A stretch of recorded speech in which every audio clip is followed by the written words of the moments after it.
Chapter 124. Oliver Castle, Viscount Oliver's Study. The Jason family has been exterminated, suspected to be the work of the Shadow Serpent. Inside the study, Viscount Oliver and his eldest son, Keppel, had strange expressions when they received this news from the thief. They were the ones who knew the whereabouts of the Shadow Serpent the best within the Marquis territory. After all, the Shadow Serpent was currently being settled in a secret residence within the fief. And with their current relationship with the Shadow Serpent naturally wouldn't attack the nobles within their fief. But what was going on now? There was actually a family within their fief that was suspected to have been exterminated by the Shadow Serpent. Father, this is definitely another family using the name of the Shadow Serpent to take revenge on our Oliver family, Keppel said with a cold expression. I know. Viscount Oliver nodded. He could naturally think of this, and he could roughly guess which family was responsible. Over the years, he'd had Hank Jason assassinate the descendants of other Viscount families many times. The ones who would target him were definitely from other Viscount families, but he didn't know which Viscount family it was. Father, could the family that did it this time have heard about the Shadow Serpent from Hank Jason? Keppel said worriedly. It shouldn't be. I didn't let him come into contact with the Shadow Serpent, so he shouldn't know.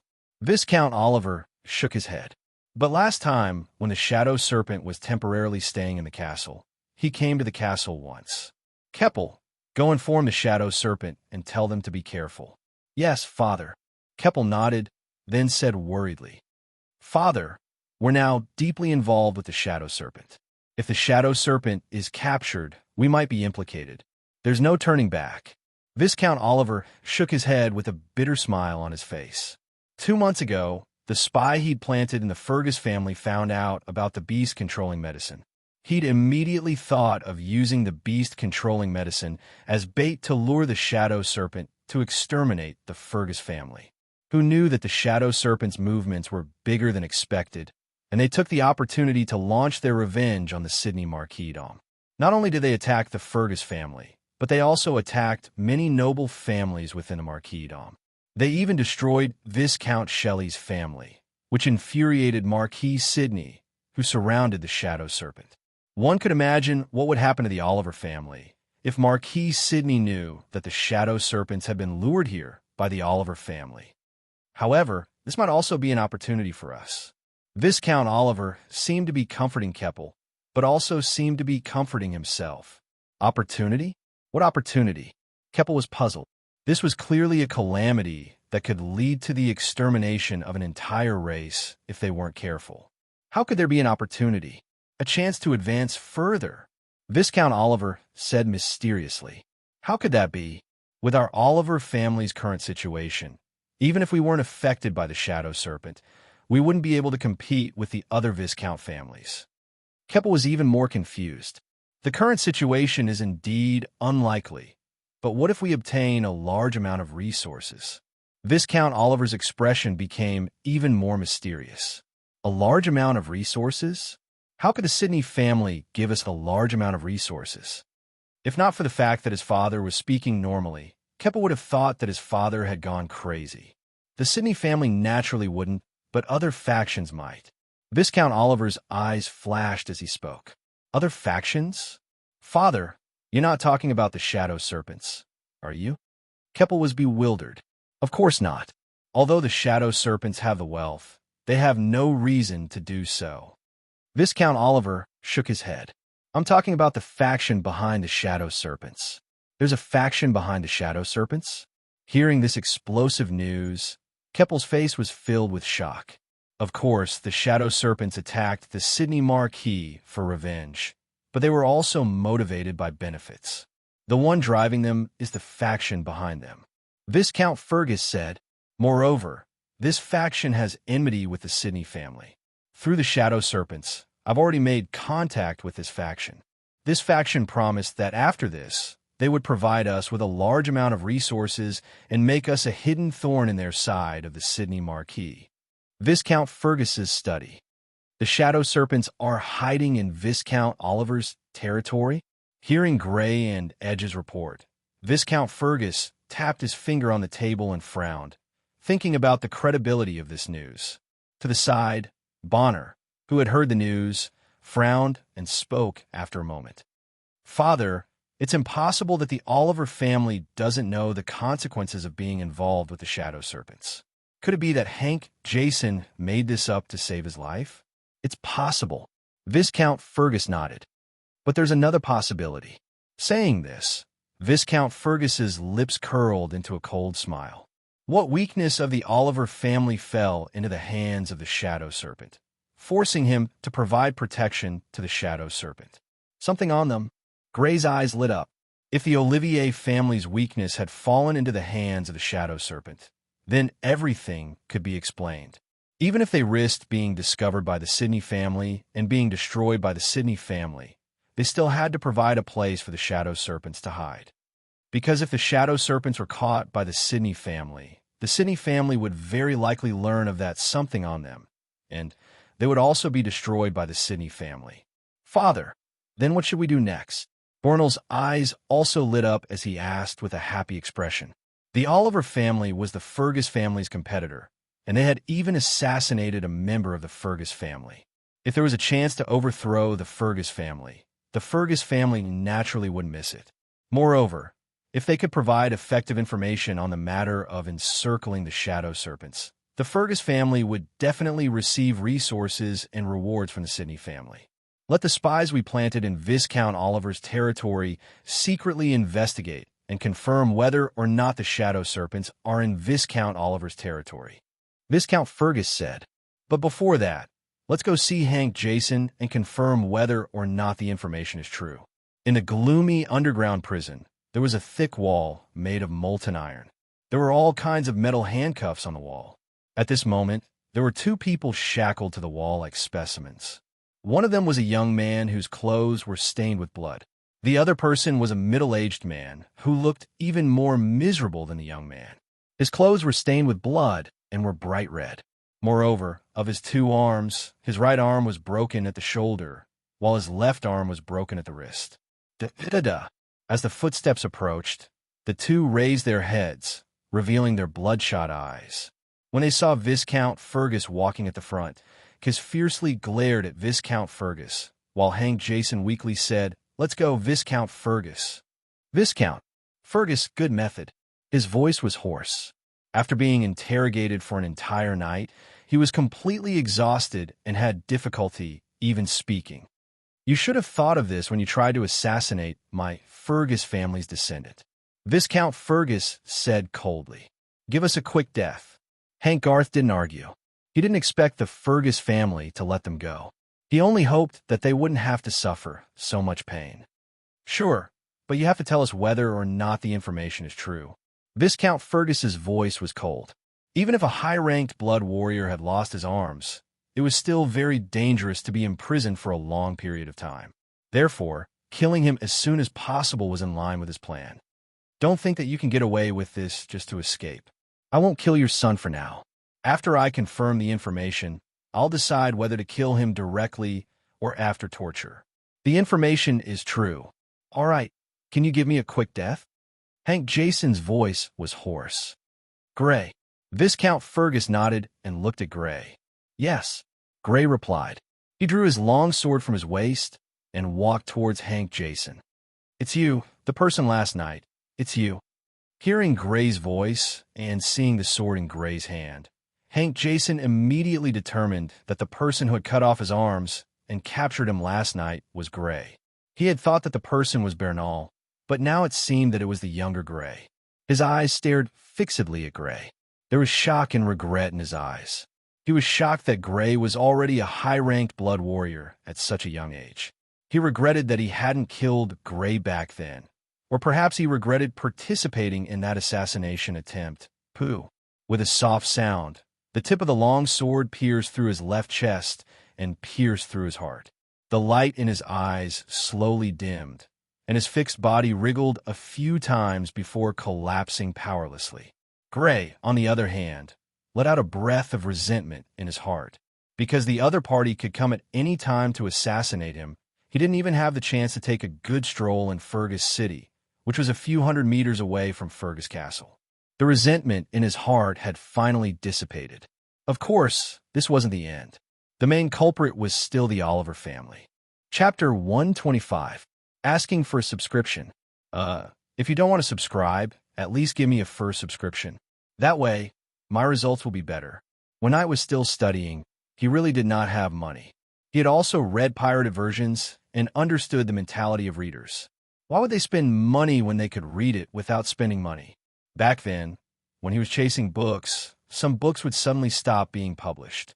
That feeling was as unbearable as eating last night's meal. Now that he was writing his own book, he finally understood the mentality of those authors.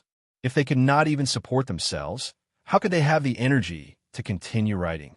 Authors were also humans and needed to make a living. Next was Knight's biggest headache, adding more chapters. Chapter 126. A few miles away from Oliver Castle, there was a village that wasn't marked on the map. This was the place where the Oliver family cultivated their secret forces. It had always been hidden and wasn't known by other forces. At this time, in an ordinary house in this village, there were 3 people. One of them had purple hair and a cold face. It was the purple-haired man who had attacked Fergus Castle. The other 2 were a short brown-haired man of medium build. The man was muscular and had a well-proportioned body. He didn't look bloated. The last one was a woman. She had a big chest and a slender waist. Her face could barely be called pretty. However, she wore an eye patch over her left eye, which made her pretty face fall below pretty. It even made people feel uncomfortable. They were the 3 captains of the Shadow Serpent who had infiltrated Sydney Marquis territory. Someone from the Oliver family just came and asked if we had any assassination last night. The purple-haired man said, "Assassination? What do you mean?" The short brown-haired man was puzzled. Since the last assassination, they had been dormant. Until now, they hadn't carried out any assassination. In Viscount Oliver's territory, a lord's family was destroyed. The method is very similar to our Shadow Serpent.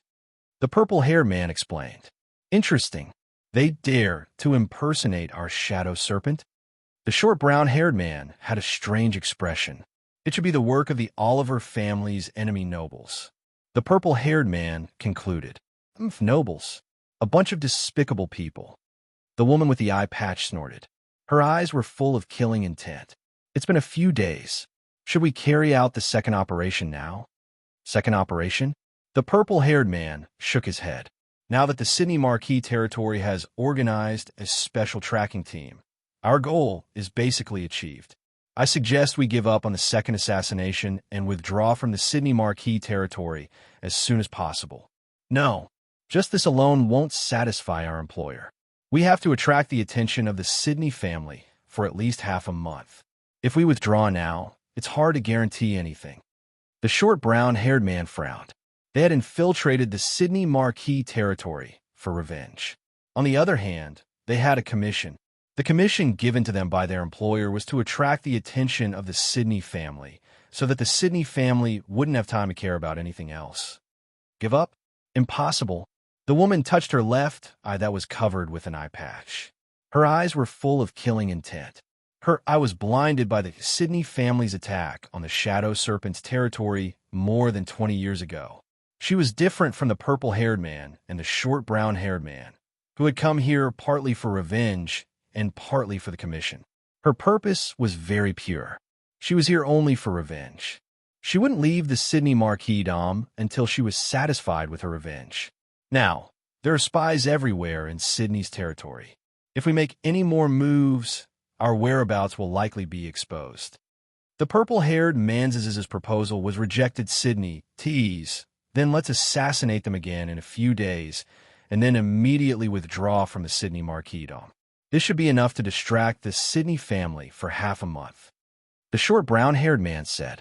The Sydney family would need at least a few days to confirm that they had left, so half a month was more than enough for them to do so. I agree. The woman nodded in agreement. As long as she could get revenge, she didn't care about anything else. Okay. The purple-haired man looked at the 2 and nodded in agreement. The Shadow Serpent's rules were that the minority followed the majority, so he could only follow. Of course, the most important thing was to complete the commission. Viscount Fergus's study. Viscount Fergus, Bernal, and Grey were all present. The spies have confirmed that there were strangers visiting the Oliver family on the second day of the Shadow Serpent's assassination, but we can't be sure if these people are from the Shadow Serpent. Bernal said, "These people stayed in the Oliver castle for a while and then left. Their whereabouts are unknown. They were received by the Oliver family's entourage. Strangers, and the day after the Shadow Serpent's assassination." Grey narrowed his eyes. Under normal circumstances, it was normal for a noble family to have visitors. After all, nobles also needed to interact with each other. But the visitors appeared on the second day after the Shadow Serpent's assassination. This timing was rather strange. After all, there had just been many assassinations. At this time, the families that had relations with noble families would first think of keeping a distance from them to avoid being implicated and definitely wouldn't pay a visit to a noble family.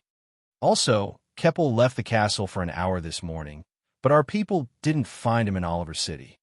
Bernal continued. The day after the assassination, there were strangers visiting. The eldest son disappeared for an hour, but he didn't go to Oliver City. Viscount Fergus supported his chin with one hand, a pensive look in his eyes.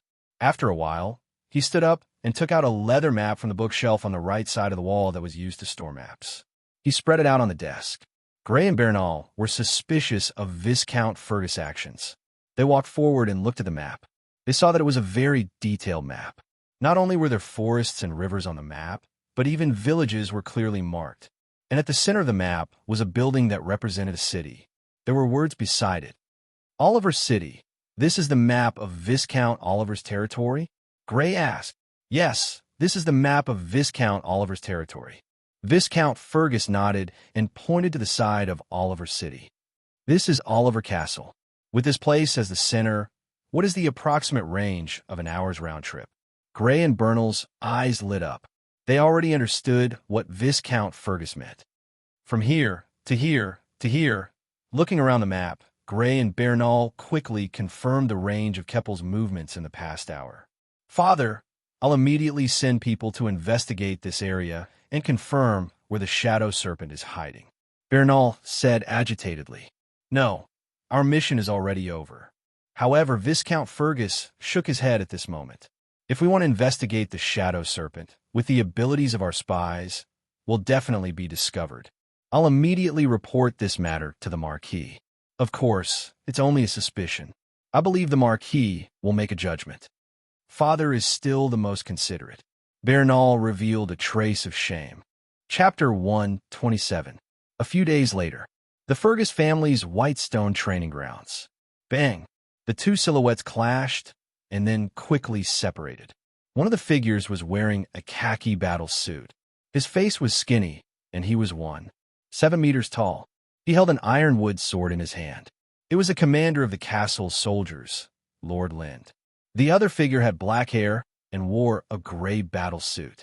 He had a young face and also held an ironwood sword in his hand. It was Grey. Whoosh! Grey lightly stepped on the ground.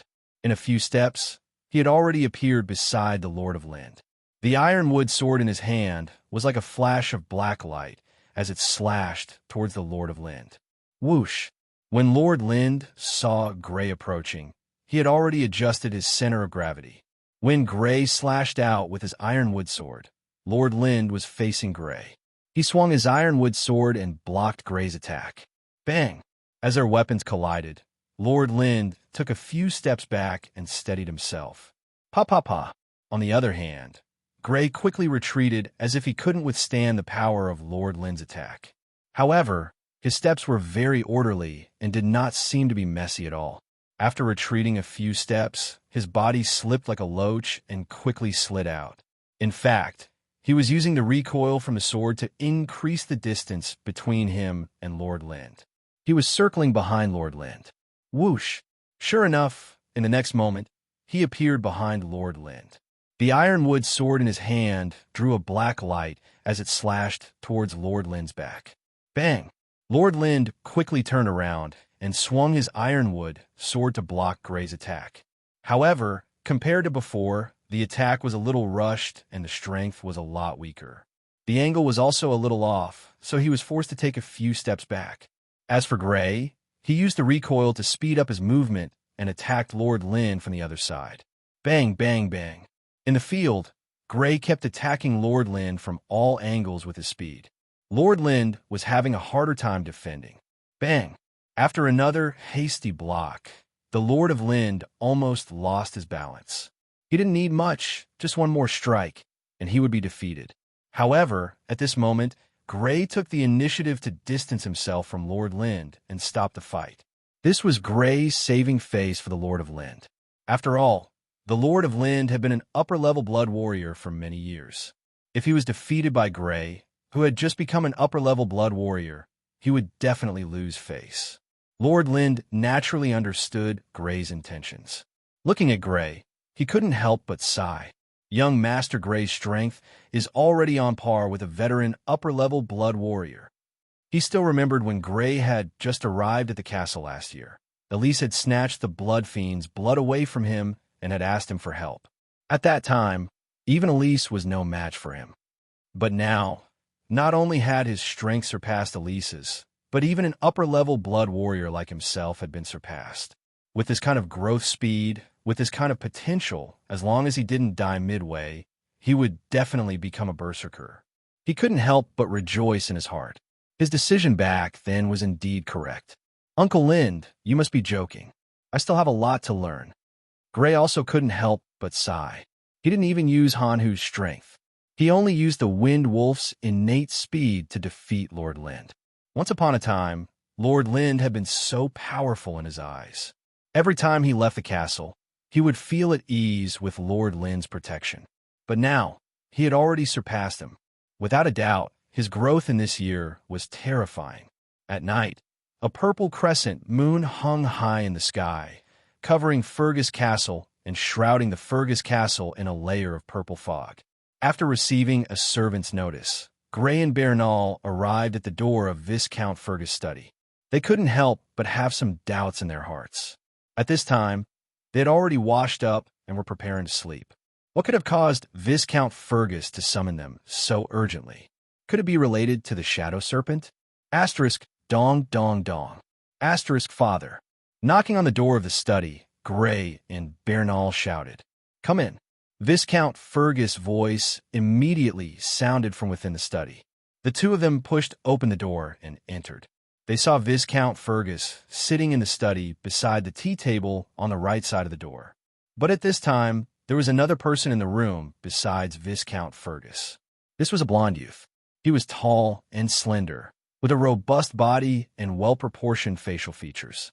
The most special thing about him was that he had a unique temperament that made people involuntarily look at him. Seeing this person, Gray and Bernal couldn't help but be slightly surprised. They then respectfully greeted him. Young Master Zeroing. This person was the eldest son of Marquis Sidney, the future successor of the Sidney family, Zeroing Sidney. Good evening, both of you. Please sit. Zeroing smiled and indicated for Gray and Bernal to sit at the tea table. Gray and Bernal glanced at each other before walking over and sitting at the tea table. They already had a rough idea of what they were going to say next. Seeing the two of them sit down, Zeroing looked at Gray and said, "What happened to Sidney was the assassination attempt. Father and I broke out in a cold sweat. Fortunately, Gray, you were attentive and discovered the group of assassins first. On behalf of the Sidney family, I would like to express my gratitude to you. Young Master Zeroing is too polite. I only discovered it by chance." Gray shook his head. Discovering it was by chance, but being able to remain calm under such circumstances and calmly come up with a solution was no accident. Indeed, it is thanks to you that Polly and Master Tulu are safe and sound. Zeroing smiled. I heard from Polly that you like books about blood beasts. The Sidney family has quite a few. If you have time in the future, feel free to visit the Sidney family. Thank you, young Master Zeroing. Gray's eyes lit up as he thanked Zeroing. Books about blood beasts were indeed what he wanted to read, and he did indeed want to read them at the Sidney family. However, the Sidney family was the Marquis family, and he was only the illegitimate son of Viscount Fergus. In terms of status, without Viscount Fergus accompanying him, he had no right to visit the Sidney family alone. As the lord of such a large territory, Viscount Fergus naturally had various matters to attend to.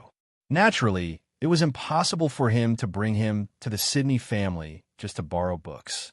Now that Zeroing had invited him, he could visit the Sidney family without Viscount Fergus' help.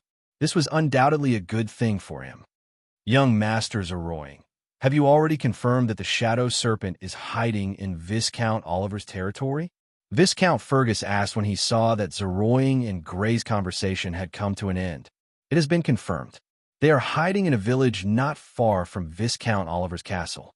Zeroing clenched his fists, his eyes cold. Traitorous bastard. He was enfeoffed by the Sidney family and enjoyed all kinds of preferential treatment from the Sidney family, but he secretly colluded with the Shadow Serpent. Viscount Fergus asked, Young Master Zeroing, do you need the Fergus family to participate in the encirclement of the Shadow Serpent? No. Zeroing shook his head. Early tomorrow morning, we will launch the encirclement of the Shadow Serpent. At that time, the Fergus family will be handed over to the Oliver family, regardless of life or death. Yes, young Master Zeroing. Viscount Fergus's eyelids twitched when he felt Zeroing's intense killing intent, and he hurriedly responded. At the side, Gray was deep in thought when he heard Zeroing set the time for the encirclement of the Shadow Serpent.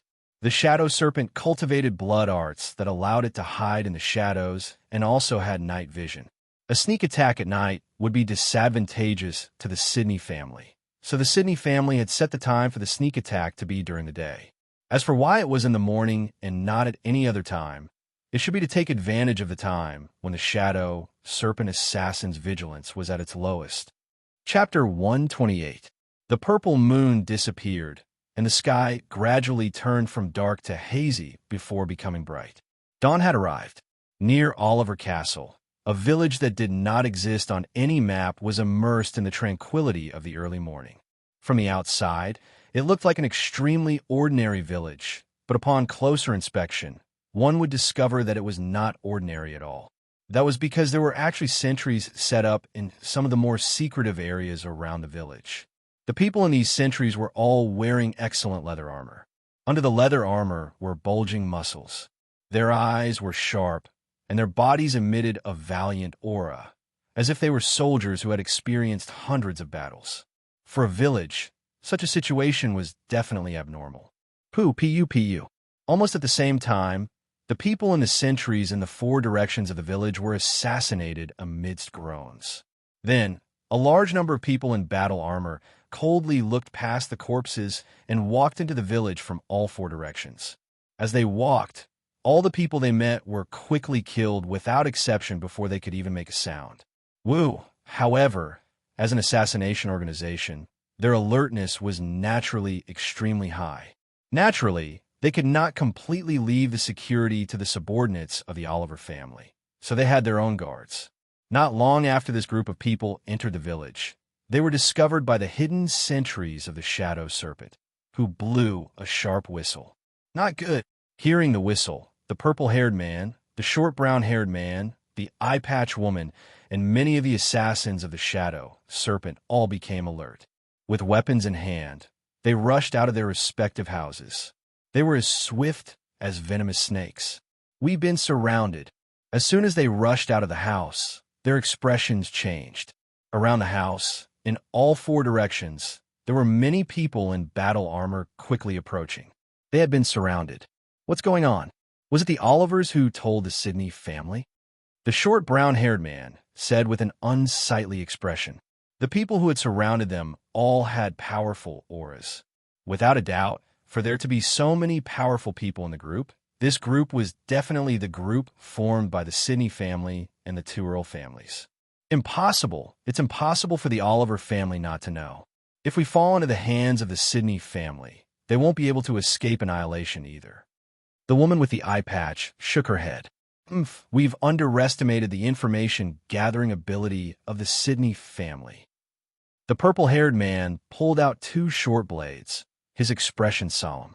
The commander of the Sidney family and the two Count families was a handsome blonde youth.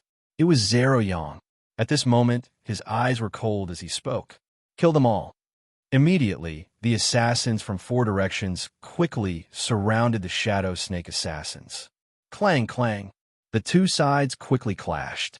Suddenly, the entire village was filled with the sounds of fierce fighting. None of the combatants were weak. Even the weakest among them had the strength of an upper-level blood warrior. One could imagine the destruction they caused. The houses in the village collapsed one by one, and a large amount of dust rose as if there was an earthquake. Puff! An assassin with the strength of a ferocious blood warrior had been slain by Zero with a single slash. He was only in his 20s, yet he already had the strength of a ferocious blood warrior.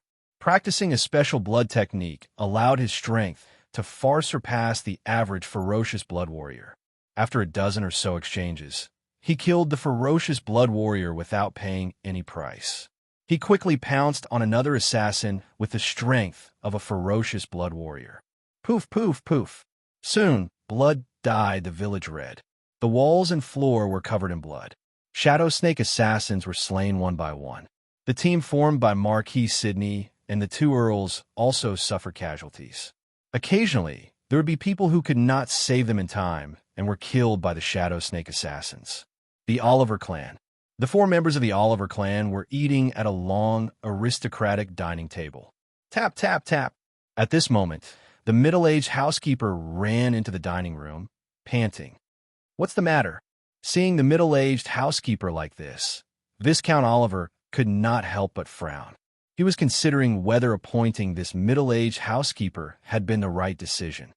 Lord Viscount, the spy we planted in Viscount Fergus territory has sent back urgent news.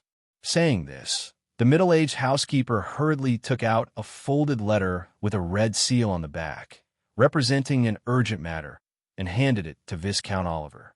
Viscount Oliver took the letter and unfolded it. The next moment, his face turned pale. "Father, what's the matter?" Seeing Viscount Oliver like this, Keppel suddenly had a bad premonition and could not help but ask anxiously. Last night, Viscount Fergus secretly gathered all the nobles in his territory and mobilized a large number of soldiers. Viscount Oliver said in a heavy voice, "Secretly gathered all the nobles in his territory? Mobilized soldiers? What is the Fergus family trying to do?" Suddenly, his expression turned ugly. Or rather, it should be said that he was shocked. Could it be that our collusion with the Shadow Snake has been exposed? The Fergus family received orders from the Sidney family and are preparing to encircle and annihilate us? Father, brother, could it be a mistake? Perhaps it's just a coincidence. Boyle's expression was ugly as he spoke hopefully. He knew that the Sidney family was colluding with the Shadow Snake, and he naturally understood what would happen to the Oliver family if the Sidney family found out about this. Whether it's a coincidence or not, let's leave the castle first. Viscount Oliver stood up and made a prompt decision. However, at this moment, miserable cries sounded one after another, followed by a large number of footsteps approaching. "Let's go. We'll leave the castle through the secret tunnel in the backyard." Viscount Oliver led his wife and 2 sons to the backyard of the castle, where there was a secret tunnel that led outside. If they had previously thought that it was a coincidence that Viscount Fergus was secretly gathering all the nobles and was not targeting them, they were now certain. When the 4 of them arrived at the back of the castle and opened the secret tunnel, preparing to escape through it, a voice suddenly sounded. "Viscount Oliver, please wait." Following the voice, several people rushed over. The one in the lead was Viscount Fergus, who was wearing golden battle armor. The others were all high-class blood warriors within Viscount Fergus territory, including Gray. "I'll stop them. You guys leave quickly." Oliver's face was pale. He knew that today was not a good day, so he drew the long blade at his waist and blocked the tunnel. "Father, let's go quickly." Keppel's eyes were red as he pulled Boyle and the middle-aged woman and rushed into the tunnel. There were mechanisms set up in the tunnel that could block the escape route. As long as they could set down the mechanism, they still had hope of escaping. "No one can leave."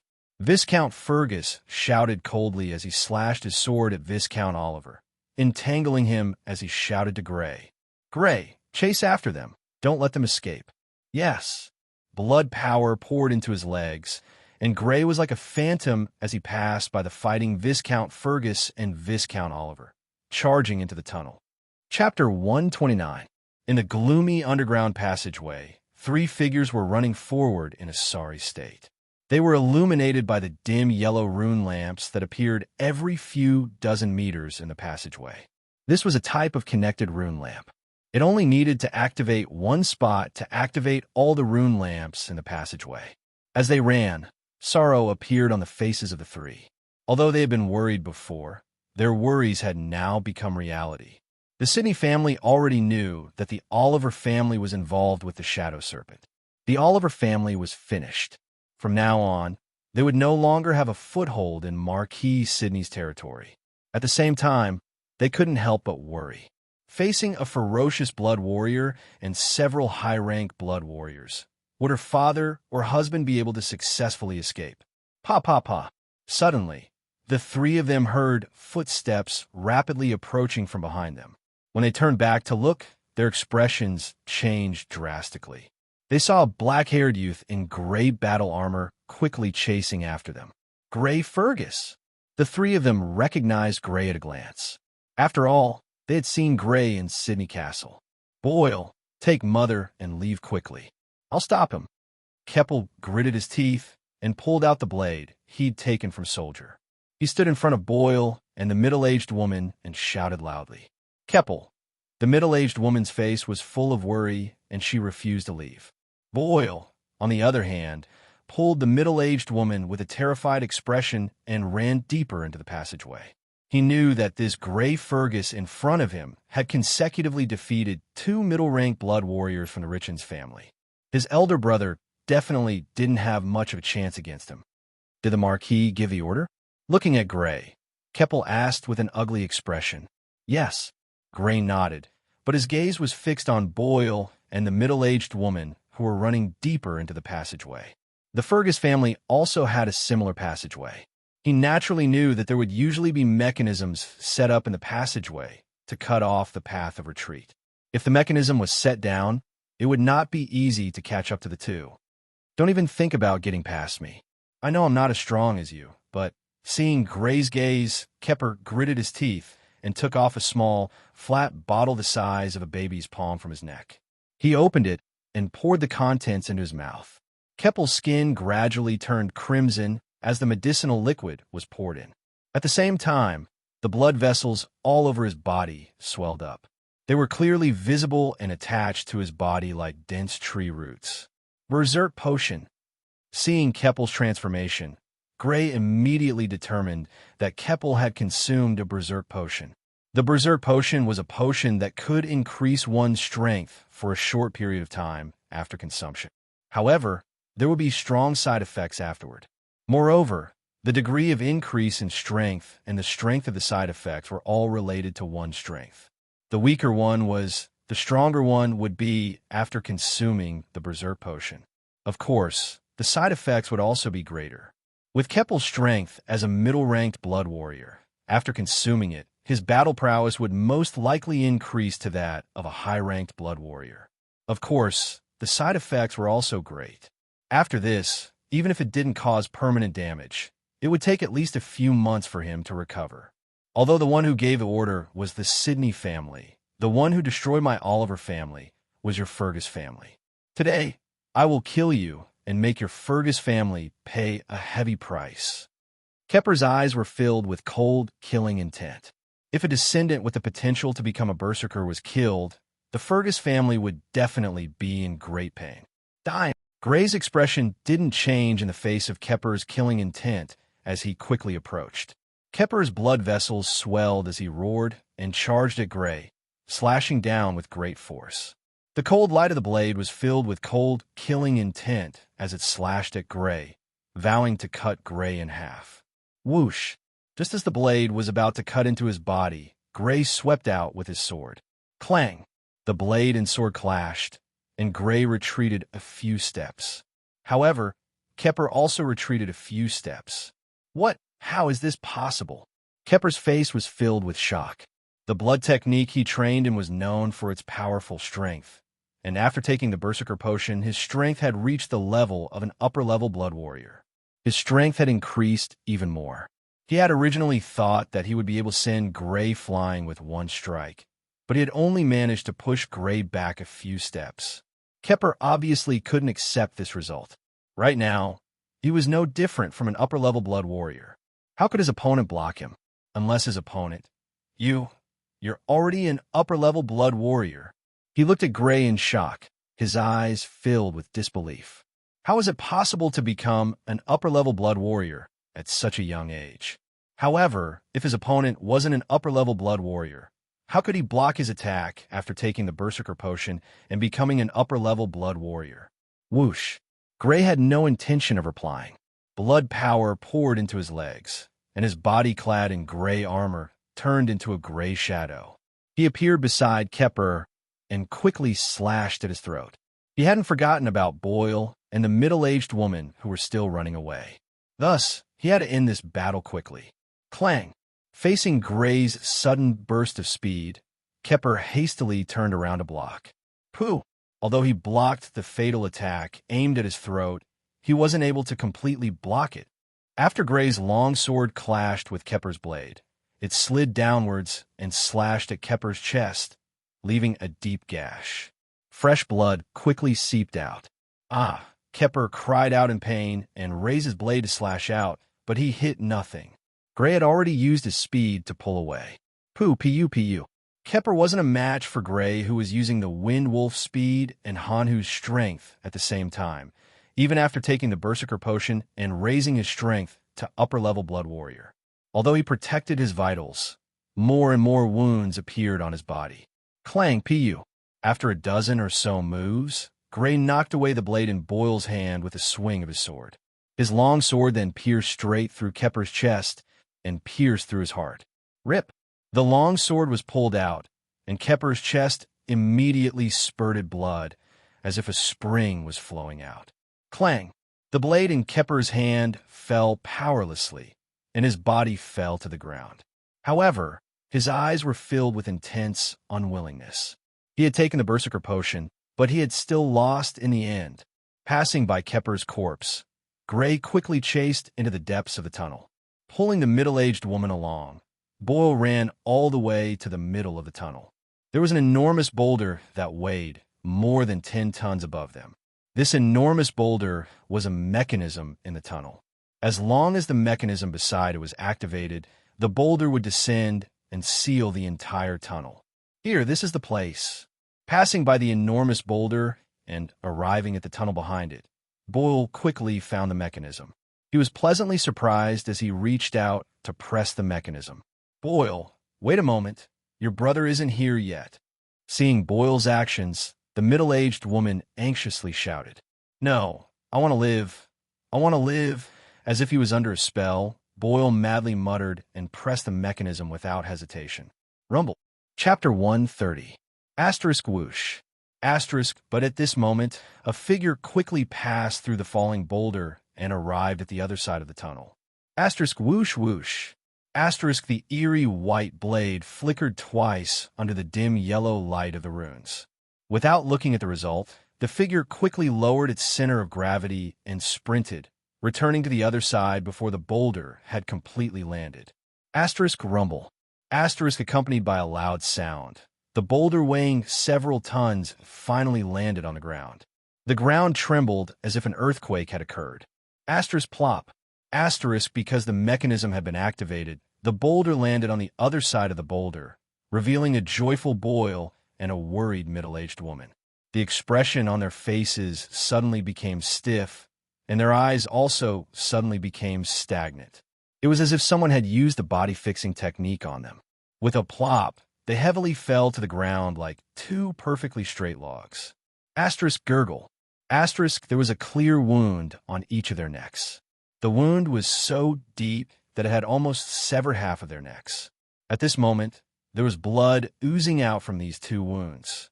It dyed the ground red, leaving behind a pool of blood near them. On the other side of the boulder blocking the tunnel, Gray flipped over and stood up. He patted the dust off his body, looked at the boulder behind him, shook his head, and walked towards the exit of the tunnel. The moment the boulder was about to land, He rushed to the other side of the tunnel and quickly slashed out with his two swords. After killing Boyle and the middle-aged woman, he quickly returned to the other side of the tunnel. At this point, Keppel, Boyle, and the middle-aged woman, who had escaped into the tunnel, had all been killed by him. He had no sympathy for the three of them. The original owner of this body had died from an assassination attempt by the Oliver family. As the wives and children of Viscount Oliver, the three of them knew that the Oliver family had tried to assassinate Gray. At the time, when they knew that the original Gray had been heavily injured by an assassination attempt, and when they knew that Gray had almost been killed in the Rock Slope Forest, they definitely had no sympathy for him. It was more likely that they were filled with regret that they had not been able to kill Gray. As such, Gray definitely had no sympathy for the three of them. The backyard of the Oliver family was a mess, as if a gale had passed through it. There were obvious holes in the surrounding walls made of stone. The surroundings of the holes were charred black, as if they had been burned by fire. Apart from that, there were also traces of being cut by a sharp blade. It was tens of centimeters deep and directly cut open the entire wall. In addition, the various ornamental plants in the backyard were also in a mess with their surfaces being cut by various sharp weapons. Clang, clang, clang. The two figures were entangled together, and the sound of weapons clashing was endless. One of the figures was wearing a golden battle suit. It was Viscount Fergus. The other figure was dressed in an ordinary blue noble suit. It was Viscount Oliver. Other than the two of them, there were 4 other people who were assisting Viscount Fergus and looking for an opportunity to attack Viscount Oliver. This was what Gray saw when he came out of the passage. What's going on? It hasn't been resolved yet? He couldn't help but raise his eyebrows. According to his estimations, Viscount Fergus and the 4 high-ranking blood warriors should be able to easily kill Viscount Oliver if they work together. After all, Viscount Fergus had captured Viscount Oliver alive by himself. Now that he had the help of 4 high-ranking blood warriors, logically speaking, it shouldn't take so long. He looked at Viscount Oliver, and a look of understanding appeared on his face. Berserk potion, that's right. Even Keppel Castle has berserk potions. Viscount Oliver can't possibly not have any. At this moment, Viscount Oliver's eyes were bloodshot, and his entire body was congested with blood. His body seemed to have swelled up, and his veins protruded like tree roots. It was obvious that he had taken the berserk potion. Gray Fergus. Gray's appearance immediately attracted Viscount Oliver's attention. He looked at Gray, and when he saw the blood-stained long sword in Gray's hand, his eyes abruptly exploded with a fierce killing intent. Gray had already drawn his sword, and there were still bloodstains on it. It was obvious that at least one of Keppel Castle's trio had been injured by him, and perhaps even died. Die! Viscount Oliver roared as he pushed back Fergus with one strike, avoiding his vitals and taking on the attacks of 2 high-ranking blood warriors with the smallest price. Whoosh! An orange-yellow flame suddenly appeared, hurtling towards Gray at high speed. All the plants along the way were immediately set ablaze upon contact. Even if it merely brushed past them, they would quickly wither and turn yellow. It was obvious that the temperature of the flames was not just high. Whoosh! Before it even got close, the heat had already hit him in the face. Gray's hair stood on end as he poured blood power into his legs. Strength burst forth from his legs as he quickly leaped to the left. Rumble! With a loud sound, a hole appeared on the wall behind Gray, and the surroundings were filled with scorch marks. Hiss! Suddenly, Gray felt a burning sensation on his right arm, accompanied by pain. He turned his head to look and immediately sucked in a breath of cold air. Gray's right arm was now scorched black, and the texture of the leather had been directly carbonized. It was obvious that he had not been able to completely dodge the orange flames. Part of the orange flames should have swept past his right arm. Viscount Oliver was a vicious blood warrior after all. Especially after taking the berserk potion, his abilities in all aspects had increased to a certain extent. Although he had not reached the level of a berserk warrior, it was inevitable that he would surpass ordinary vicious blood warriors. Although Gray's strength had reached the level of a high-ranking blood warrior, and he also had the speed characteristic of a wind wolf, he still could not completely dodge. He hurriedly peeled off the charred surface of the battle armor and immediately saw that his entire right arm was strangely crimson and full of all kinds of blisters.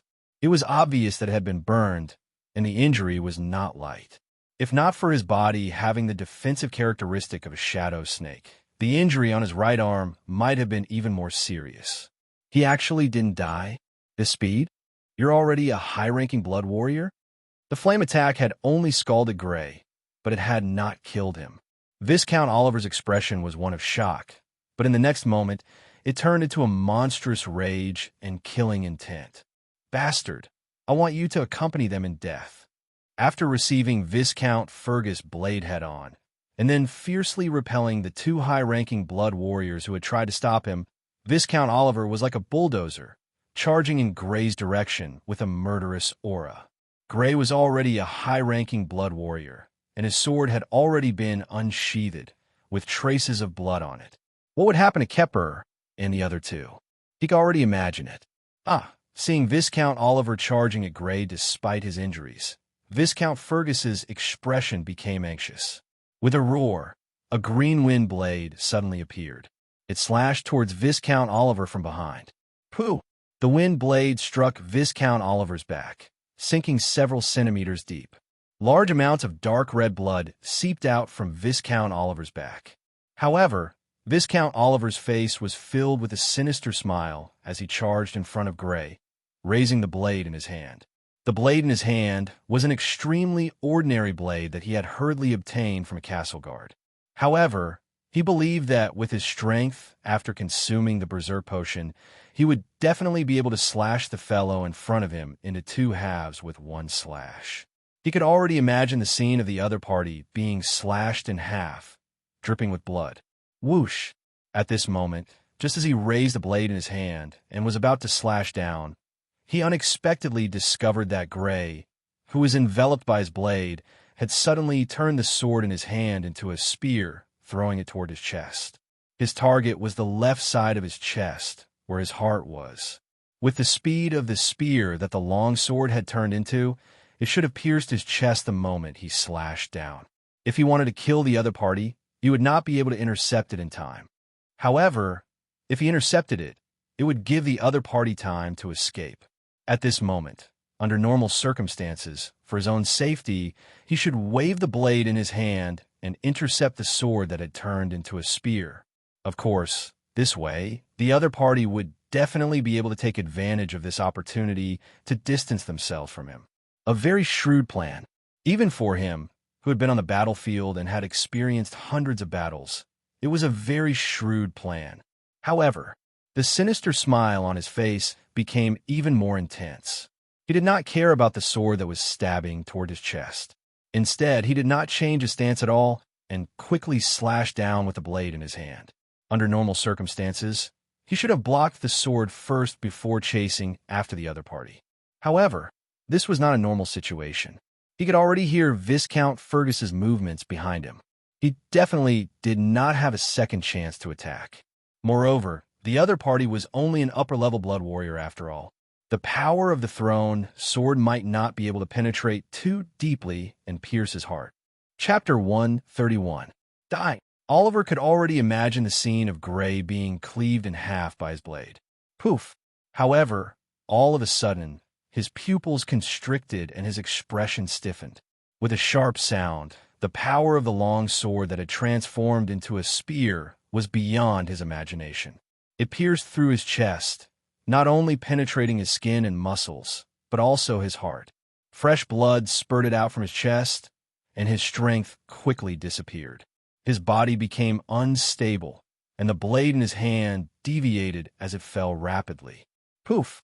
In the end, the long saber slashed the ground only a few centimeters away from Gray, leaving a huge crack that was several meters long on the ground. Then, he fell straight to the ground with a loud crash. The moment he fell, his eyes were filled with doubt, astonishment, unwillingness, and intense hatred. If he could still speak, he would probably ask Gray why the spear was so powerful. However, he would never have the chance to speak. Huff, huff! Gray, who had been shaken by the impact of the long blade, staggered backward and sat on the ground, panting heavily. Just a little bit more, just a little bit more, and he would have been cleaved in half by Oliver's blade. Although he was wearing an iron rhino inner armor that even the ferocious Blood Warrior's blood fiends could hardly damage, it was only a vest and could only protect his torso. His forelimbs and head were exposed. If he had been cleaved, he would have been cleaved in half. Especially his head. If he had been cleaved, he would have died without a doubt. It's said that counterattacks before death are the most dangerous. It really is so. Looking at Oliver's stiff body and the large pool of blood beneath him, Gray's eyes carried a trace of lingering fear. Knowing that he was going to die today, Oliver's fighting style became extremely berserk. Even if both sides were to suffer, he would not let his opponent have an easy time. When they saw him walk out of the passage and guessed that Kepper and the other two had died at his hands, this madness was completely ignited. With a sudden outburst, he took on Viscount Fergus's wind blade attack head-on, as well as the attacks of the other high-ranking HP warriors. He charged towards Gray without caring about the serious injuries he sustained. Under the other party's madness, even the net formed by Viscount Fergus and the 4 high-ranking Blood Warriors was temporarily torn apart, allowing the other party to rush in front of him. Fortunately, he managed to turn the situation around and save himself by using his sword as a spear and using Hanhu's special power. Under normal circumstances, the longsword thrown by a high-rank Blood Warrior who had practiced the blood technique Wind Wolf would not have enough strength to pierce through Viscount Oliver's heart. However, he had the special characteristics of Hanhu's power. After being amplified by the power of blood, he was already extremely close to a ferocious Blood Warrior, which was why he was able to pierce through Viscount Oliver's heart. In the end, he was saved by his own metamorphosis ability. If he had not been able to consume blood to obtain the metamorphosis ability of other blood fiends, even if he did not die, he would definitely be severely injured. He might even become disabled. "Gray, are you all right?" Viscount Fergus asked as he helped Gray up. "I'm fine." Using his uninjured left hand to wipe the cold sweat off his forehead, Gray shook his head. Although it had been a close call, he had miraculously not been injured. The only injury on his body had been from the orange flames at the beginning. There are some burns, but fortunately they are not serious.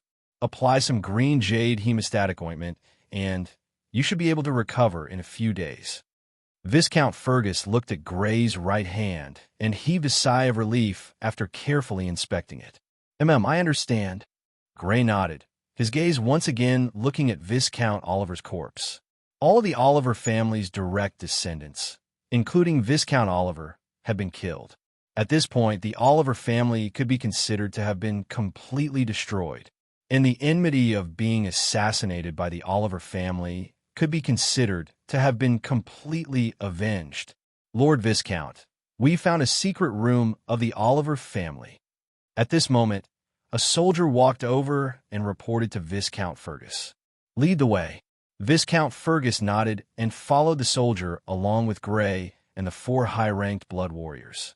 In the passageways of the castle, they turned left and right before finally arriving at a seemingly ordinary room. However, behind the wardrobe in this ordinary room were 2 metal doors. The doors were made of thick and heavy metal, with a thick lock in the middle. On the thick lock was a lock the size of an adult's fist, tightly locking the metal doors. Ding, ding, ding. Numerous soldiers wielded weapons and took turns hacking at this huge lock, but they only left a shallow scratch on the lock. Evidently, the metal used to make this lock was not ordinary steel. "Let me do it." Viscount Fergus spoke, and the soldiers hurriedly moved aside. Viscount Fergus pulled out the magic sword at his waist. The green blade of the sword was clearly visible, and the green on the surface of the long sword became even denser. It was hazy and hazy, as if there was a green gauze covering it. This was clearly the activation of the magic sword's sharpness characteristic. Clang! Viscount Fergus slashed at the lock. Sparks flew in all directions at the location of the lock's ring, and a shallow crack appeared. Under normal circumstances, with Viscount Fergus's current strength and the activation of the sword's sharpness characteristic, even if it was a steel bar as thick as an adult's thumb, he would definitely be able to break it with one slash. However, only a shallow crack had appeared, which showed the sturdiness of the metal used to make this lock. Clang, clang, clang. Viscount Fergus slashed out with the long sword in his hand, each slash hitting the same spot on his hand, displaying extremely high control. Crack! Finally, after a few dozen slashes, the metal lock broke with a crack and fell to the ground. Creak! The thick metal door was pushed open by Viscount Fergus, and a flight of stairs that extended downwards appeared in front of everyone's eyes. Viscount Fergus glanced inside, and then found the switch for the rune lamp by the right wall. A trace of blood power poured into the rune to activate it, and light gradually appeared at the bottom of the stairs. All of you guard here. Without my orders, no one is allowed to enter. Viscount Fergus first looked at the others, and then he looked at Gray and said, "Gray, come down with me. Be careful. With the Oliver family's background, they should not have the ability to create rune mechanisms, but it's better to be careful." After saying this, Viscount Fergus walked through the door, stepped on the stairs, and walked down. Gray's eyes were filled with eagerness, and he hurriedly followed. Chapter 132. Walking down the stairs, Gray and Viscount Fergus soon reached the end of the stairs. What they saw was an underground space of about 200 square meters. On the left side of the wall was a row of weapon racks. There were many weapons on the racks: sabers, swords, axes, spears, and daggers. On the right side of the wall were many wooden boxes placed on racks. They were all pure black, but there were differences in size. Gray walked to the weapon racks on the left, and Viscount Fergus walked to the boxes on the right. Gray came to the weapon racks and roughly scanned them. There were more than 50 weapons in total. Most of them were sabers, close to 30. The rest, swords, axes, spears, and daggers, added up to about 20. The people of the Oliver family liked to use sabers. After generations of accumulation, they naturally had the most saber weapons. Gray was a swordsman, so his attention was focused on the few swords in front of him. He casually picked up the sword closest to him. It was a weapon made of moon-white wood as a scabbard. Gray recognized this wood. It was light ironwood. Because it was as hard as iron and lighter than ordinary wood, it was often used as a material for carriages and other objects that had higher requirements for weight. The scabbard was naturally one of them. Kacha! He pulled with both hands, and a bright sword appeared in front of him. On the sword's body, there were sparse fish scale-like patterns. 100 skills sword. Gray immediately judged that this was a 100 skills sword that was similar to the one he was using now. This naturally did not attract his interest. He immediately sheathed the sword and put it back in its previous position. He walked to another sword and picked it up. It was also made of light ironwood. After pulling it out, there were also sparse fish scale-like patterns. Obviously, this was also a 100 skills sword. After sheathing it and putting it back in its original position, Gray looked at the other swords. He picked them up, pulled them out, sheathed them, and put them back in their original positions. However, after looking at several swords, they were all 100 skills swords. There were not many swords to begin with, and in the end, there was only one left. He looked at the last sword. It was a sword with a bronze metal scabbard. When he saw this sword, he felt that it was somewhat familiar. He picked it up and unsheathed it. Clang! With a crisp metallic sound, the blade of the sword appeared in front of Gray. Just like the 100 skills sword, its color was also white iron. However, there were a lot more scale-like patterns on its surface. They were densely packed and almost covered the entire sword. Thousand Trials sword. Gray's eyes immediately lit up. Without a doubt, this dense, scale-like pattern was definitely something that only the Thousand-Tempered sword could possess. I remember now. This should be the 1,000-skill sword that the Fergus family auctioned off at the Ford auction house. He quickly recalled the origin of this sword. No wonder he found it familiar. Wasn't this the 1,000-skill sword that Viscount Fergus and Viscount Oliver had bid for back at the Ford auction house? At that time, in order to annoy Viscount Fergus, Viscount Oliver had deliberately bid for it. In the end, this sword fell into Viscount Oliver's hands. However, the people of the Oliver family all used blades and obviously did not use swords. Thus, this sword was placed on the weapon rack in this secret room. Gray removed the 100 skills sword from his body and placed it on the weapon rack. He did not hesitate to place this 1,000-skill sword on the left side of his waist. After the Oliver family was exterminated, their territory and assets would be taken back by the Sidney family. However, as the family that received the Sidney family's orders to exterminate the Oliver family, the Fergus family would naturally receive benefits. Apart from the Sidney family rewarding a portion of the Oliver family's assets to the Fergus family, the Sidney family would not care about taking a few items as long as it was not too excessive. To a certain extent, exterminating the Oliver family was one of the rewards that the Sidney family gave to the Fergus family for reporting the Oliver family. After sweeping his gaze over the weapon rack and confirming that there were no more swords that he had not seen, Gray turned to look to the right. All the black chests had already been opened by Viscount Fergus. What entered his eyes were chests after chests of dazzling gold coins. Apart from that, there were also 2 special chests. One of the chests was filled with purplish-black objects that were about the size of gold coins. They were magic coins that were worth 100 gold coins each. The other chest was filled with all kinds of dazzling jewelry. There were diamond-studded earrings, gemstone necklaces, jade bracelets. So many. I'm afraid it's worth several 100,000 gold coins. Gray stared blankly. These gold coins, magic coins, and jewelry were worth at least several 100,000 gold coins. This was definitely the accumulation of several generations of the Oliver family. He did not hesitate to step forward and put a large amount of magic coins in his pocket. Then, he looked at the jewelry chest beside him as if nothing had happened. His action naturally fell into the eyes of Viscount Fergus. Viscount Fergus looked at him in amusement, but did not say anything. He casually glanced at the jewelry chest. These jewelry were indeed very beautiful, but of course that was all. Gray was about to look away, but at this moment, he unexpectedly saw a silver metal ball the size of an adult's thumb among the jewelry. He could not help but be curious and picked it up. It was extremely light. If it was not for the fact that the texture of his hand was like metal, he would have thought that it was polished from light ironwood. "Father, what is this thing?" He looked at Viscount Fergus and asked. Viscount Fergus reached out to take it and waited. After looking at it carefully for a while, he frowned and shook his head. "I don't know either. If you want to know, I'm afraid you can only ask a refiner."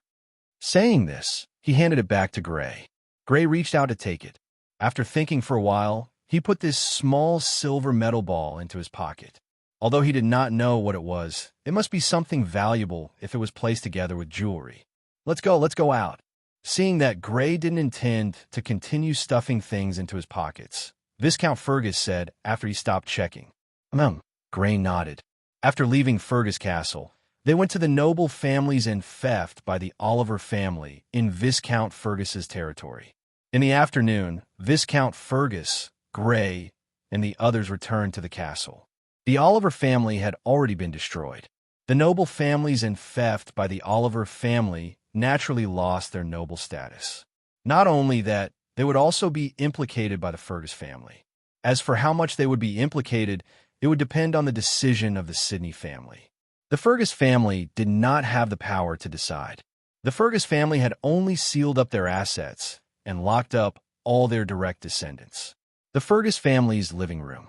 Everyone from the Fergus family was present. The results of the alliance between the Sidney family and the 2 Count families against the Shadow Serpent had also arrived. They actually escaped. Gray, whose right hand was wrapped in gauze, couldn't help but narrow his eyes when he heard this news. The strength of the Shadow Serpent was indeed not to be underestimated. Even when faced with the encirclement of the Sidney family and the 2 Count families, they still managed to break through the encirclement and escape. Of course, although they escaped, the Shadow Serpent's losses were also disastrous. Dozens of high-ranked blood warriors were lost, and more than 10 ferocious blood warriors were also lost. The Shadow Serpent's vitality was definitely greatly damaged this time. The whereabouts of the Shadow Serpent were reported by our Fergus family to the Sidney family. This matter must not be spread, or else it will definitely attract the revenge of the Shadow Serpent. Viscount Fergus said with a solemn expression. "Yes, father. Yes, my lord." Gray, Madame de Milan, and the others all nodded solemnly. They couldn't help but be cautious when it came to matters that concerned their own lives. Of course, although it's easy to be targeted by the shadow serpent, the Fergus family's harvest this time is also extremely bountiful. After reminding everyone, Viscount Fergus smiled faintly.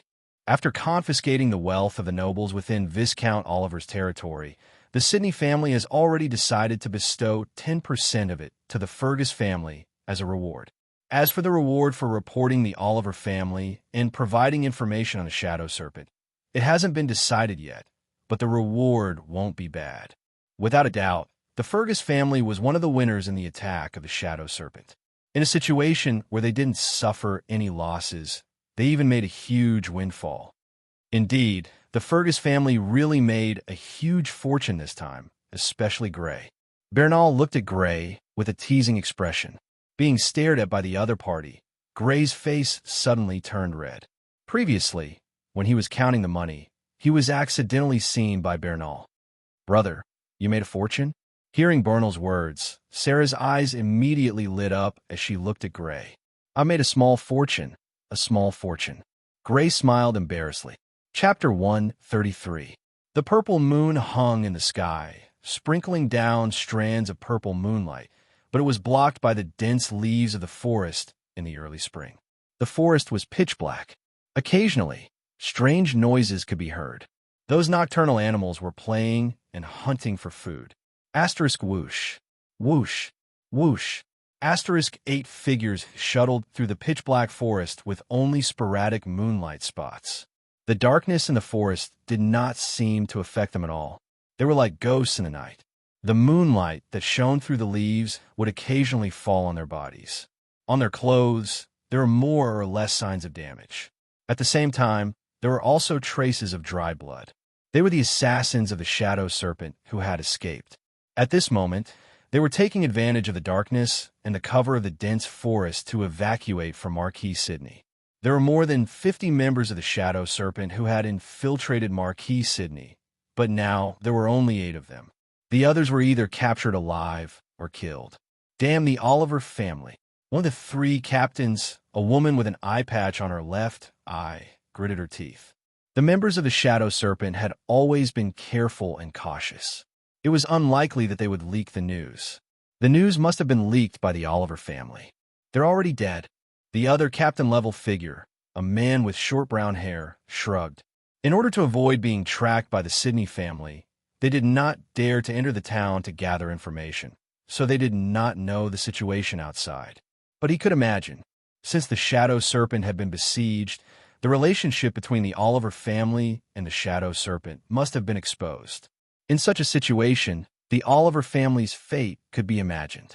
This is not normal. The other captain-level figure with purple hair frowned. It's related to their own interests. The Oliver family should be extremely careful. They shouldn't have leaked the news. It's indeed not normal. The man with short brown hair nodded. After evacuating from Marquis Sidney, we need to investigate how the news was leaked. We need to find out which family informed the Sidney family. They better not let us find out. The woman with the eye patch snorted, her eyes filled with bone-chilling, killing intent. Half a year later, in the training field in the south of Fergus Castle, Gray maintained the 4th cultivation posture of the blood technique, Wolf of Wind, and cultivated with his face facing the sky. Beads of sweat dripped from his temples and slid down from the tip of his nose. They dripped onto the stone floor and quickly spread, forming an exaggeratedly large wet mark. This was already the 5th time he had practiced the blood technique. His entire body was trembling slightly, and he was almost unable to maintain his posture of facing the sky. Patter! Finally, he couldn't hold on any longer. He staggered backward and sat down, breaking away from the facing the sky cultivation posture. He turned his head to look at the hourglass beside him and saw that there was still about 1/10 of the sand left in the hourglass. Hoo-hoo! After taking a few deep breaths, Gray stood up from the ground and patted the dust off his butt. "I've reached a bottleneck. Today, there was only 1/10 of the sand left, but he could no longer persist. It had been 2 consecutive days.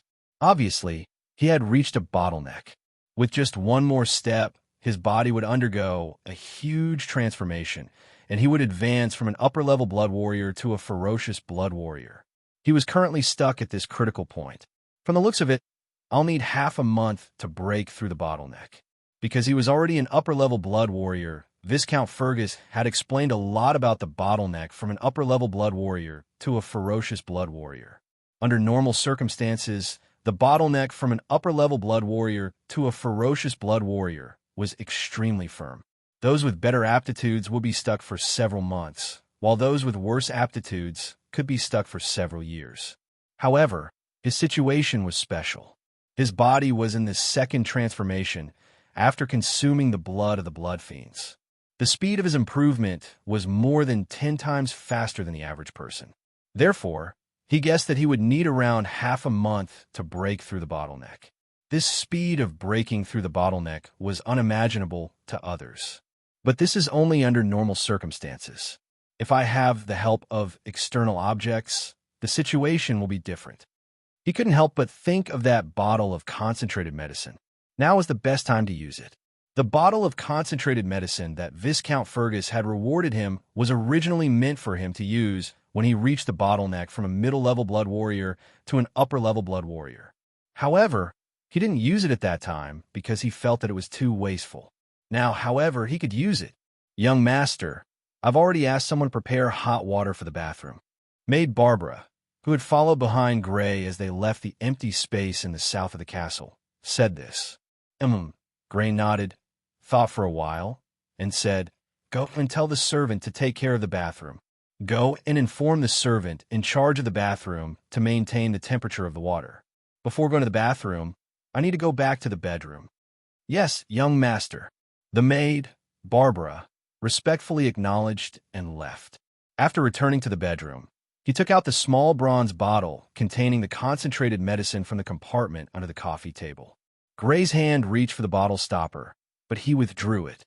He put the small bronze bottle into his pocket, opened the door, and left the bedroom.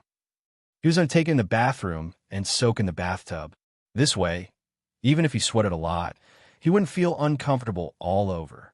When he reached the bathroom, he waved the servant away and closed the door. Gray walked in the bathtub. The Fergus family's bathtub was made of a very delicate stone material with the luster of white jade. It was 1 meter wide and 2 meters long. Splash! Taking off his clothes, Gray walked into the bathtub with the small bronze bottle in his hand and sat down on one side. Then he unscrewed the stopper of the small bronze bottle and poured it into his mouth in one gulp. A slightly bitter taste filled his mouth. After that, a scalding heat appeared in his stomach and quickly spread throughout his body. Because he was lying in the bathtub, he could clearly see that his skin had turned crimson all over, as if he had put on a woman's face powder. Then, a strong feeling of numbness suddenly appeared, spreading throughout every inch of his skin and every muscle. He was like a piece of steel being baked and hammered over a fire, removing impurities and purifying the essence. The strength of his body was rapidly increasing, and from the pores all over his body, black stains gradually seeped out.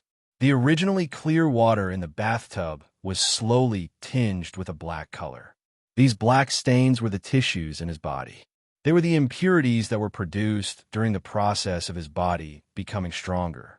They were like the impurities that were expelled from a piece of steel that was repeatedly hammered and hammered. This phenomenon lasted for half an hour.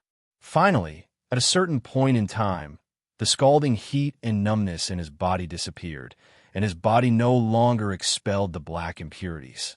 Ferocious blood warrior. Kacha!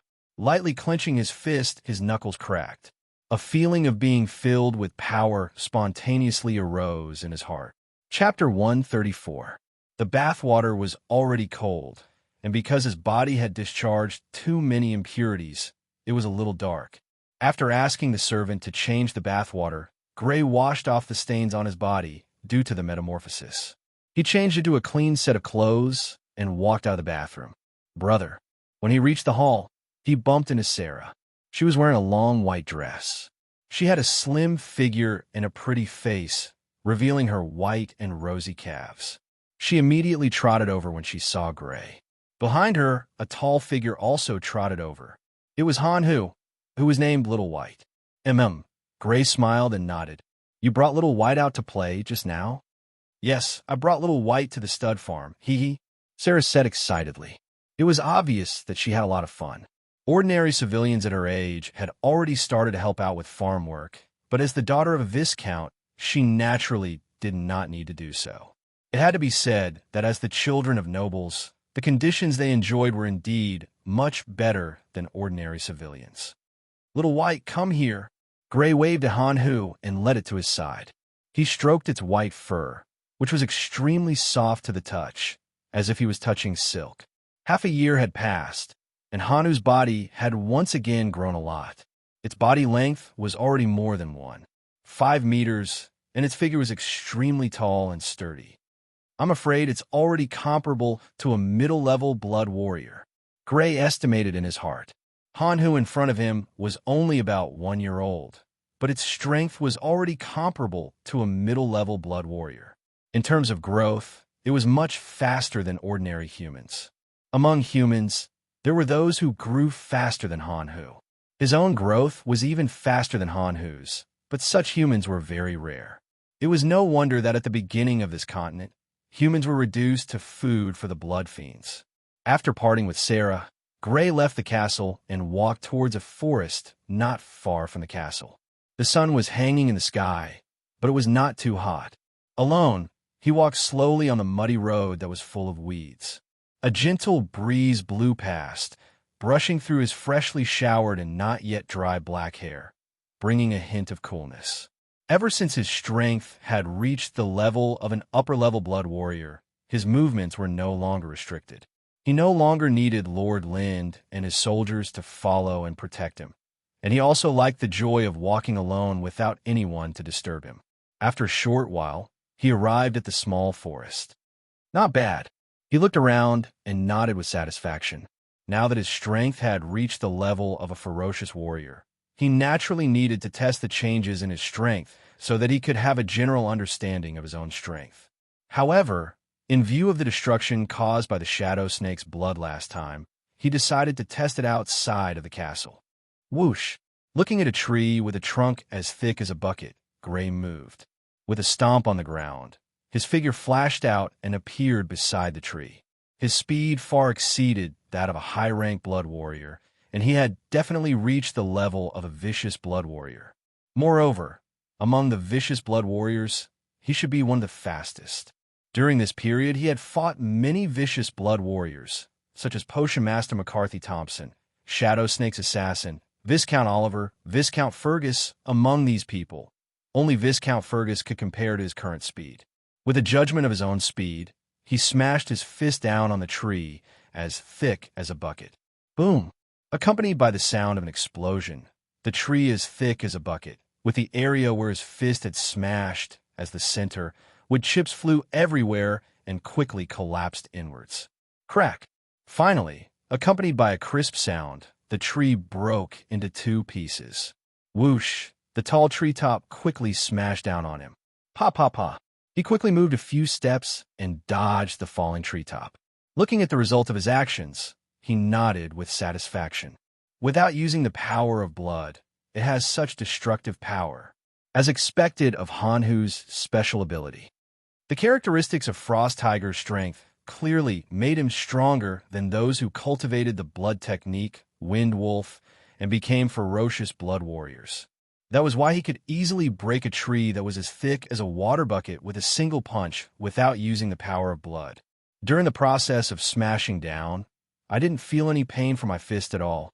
Obviously, it's because of the Shadow Snake's special ability.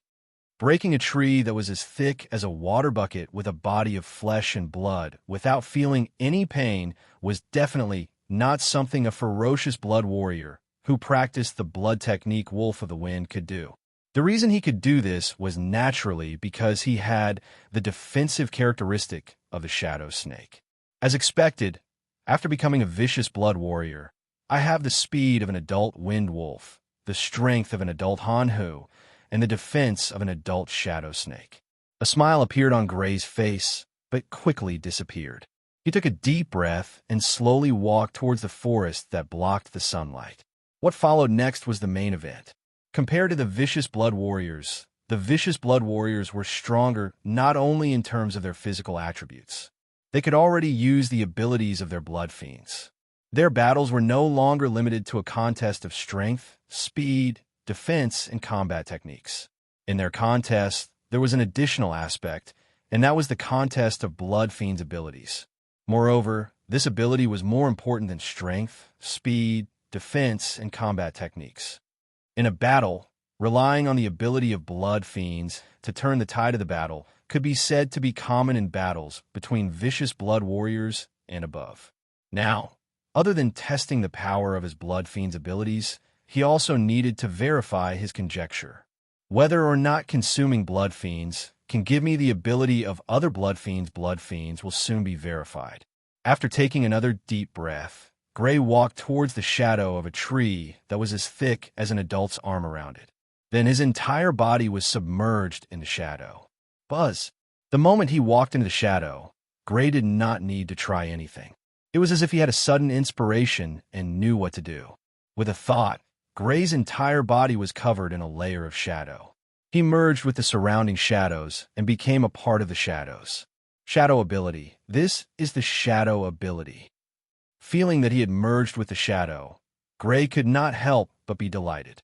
His previous conjecture had been verified. He could indeed consume blood fiends' blood and obtain the corresponding abilities of the blood fiends. The best proof was that he was able to use the shadow snake's shadow ability, even though he had implanted the bloodline of the wind wolf. The type of blood I consume determines the type of ability I possess. Doesn't that mean? Extreme excitement flashed in Gray's eyes. If he consumed the blood of dozens of blood fiends, wouldn't he possess dozens of blood fiends' abilities? With dozens of blood fiends' abilities, who would be his match among those of the same level? It was even possible for him to fight those of a higher level. The blood fiends' abilities had a restraining effect on each other. Some blood fiends' abilities were even the natural enemies of other blood fiends' abilities. For example, a blood fiend that could control water could restrain a fire-type blood fiend's ability. For example, an exploration-type blood fiend could restrain a shadow-type blood fiend's ability. Chapter 135. However, there is a limit to consuming blood fiend's blood and obtaining blood fiend's abilities. After the initial excitement, Gray quickly calmed down. It had already been proven that the transformation from consuming blood fiend's blood and obtaining blood fiend's abilities was not limitless. According to his previous speculation, consuming blood fiend's blood and obtaining the transformation ability required an extremely long interval between each use. Furthermore, one's physical fitness had to be greatly improved before it would not burden the body. If it was used continuously within a short period of time, not only would the body be extremely fatigued, it might even damage the body and cause damage that would be difficult to recover from. Even so, it's still much stronger than those who can only obtain one type of blood fiend's ability. Gray was not disappointed. Indeed, consuming blood fiend's blood and obtaining blood fiend's abilities had a limit. However, even so, it was still much better than those who could only use one type of ability and could not change their bloodline for the rest of their lives. Furthermore, each use required an extremely long interval and required a great improvement in physical fitness. However, it only slowed down the speed at which he obtained blood fiend's abilities. As long as he had enough time, he could still accumulate dozens of blood fiend's abilities. Recovering from his contemplation, Gray looked at himself, who was shrouded in shadows. He then looked at the surrounding trees and walked out of the shade. There are still some differences, but they are very small. As long as I don't pay close attention, I should not be able to detect them. Similar to the shadow ability of the Shadow Serpent Assassins, the shadow ability that Gray obtained from the Shadow Serpent was very similar to a naturally formed shadow. However, there were still some differences. If one were to observe carefully, one would be able to notice them. However, he did not mind. What was there to be dissatisfied about being able to obtain a blood fiend's ability for free? Next is Hanhu's cold air and Fenglong's wind blades. Looking back at the huge tree, Gray imagined the scene of Hanhu spitting out cold air.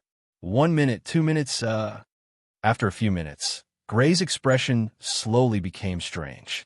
After a few minutes, he did not feel the slightest bit of inspiration that he felt when he used the Shadow Serpent's shadow ability. It was as if he was about to write a letter, but suddenly did not know where to start or how to write it. What the hell is going on? Could it be that I didn't obtain Hanhu's Blood Fiend abilities when I consumed Hanhu's blood? Gray frowned slightly. Logically speaking, since he had obtained the Shadow Snake's shadow ability through the blood of the Shadow Snake, he should have obtained Hanhu's cold ability as well. But looking at the current situation, either he didn't know how to draw out the cold ability, or he didn't obtain Hanhu's cold ability. The latter was more likely. If he really had the cold ability, he should be able to use it just like when he used the shadow ability. However, it was obvious that he didn't.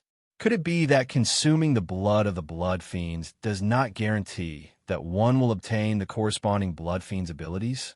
Gray's frown deepened. If he consumed the blood of the Blood Fiends, he might not be able to obtain the corresponding Blood Fiend's abilities. Thus, it would be difficult for him to obtain dozens of Blood Fiend's abilities. Logically speaking, this shouldn't be the case. Gray couldn't help but raise his eyebrows. After consuming Hanhu's blood and the Shadow Snake's Blood Fiends, he had obtained Hanhu's strength characteristics and the Shadow Snake's defense characteristics respectively. It was obvious that his transformation ability after consuming the blood of the Blood Fiends would allow him to obtain the characteristics of the Blood Fiends' bodies with 100% certainty. As for the Blood Fiends' abilities, to a certain extent, there were also characteristics of the Blood Fiends. Since that was the case, he should be able to obtain them. Shaking his head, Gray couldn't figure it out. For the time being, he didn't think about Hanhu's Blood Fiend's abilities. Instead, he focused on the Wind Wolf's Blood Fiend's ability, Windblade. His body had once been implanted with the Wind Wolf's Blood Fiend's bloodline. Windblade, a Blood Fiend's ability that should have existed in the first place, should it not? Looking at the huge tree that required a person to wrap their arms around, Gray imagined Viscount Fergus's usual appearance when he used Windblade. It's done. The feeling of being blessed by luck appeared once again. Gray knew that he had succeeded. Swoosh! Sure enough, in the next moment, a 1-meter-long green wind blade appeared. It quickly slashed horizontally at the huge tree that Gray was looking at. The color seems a little different.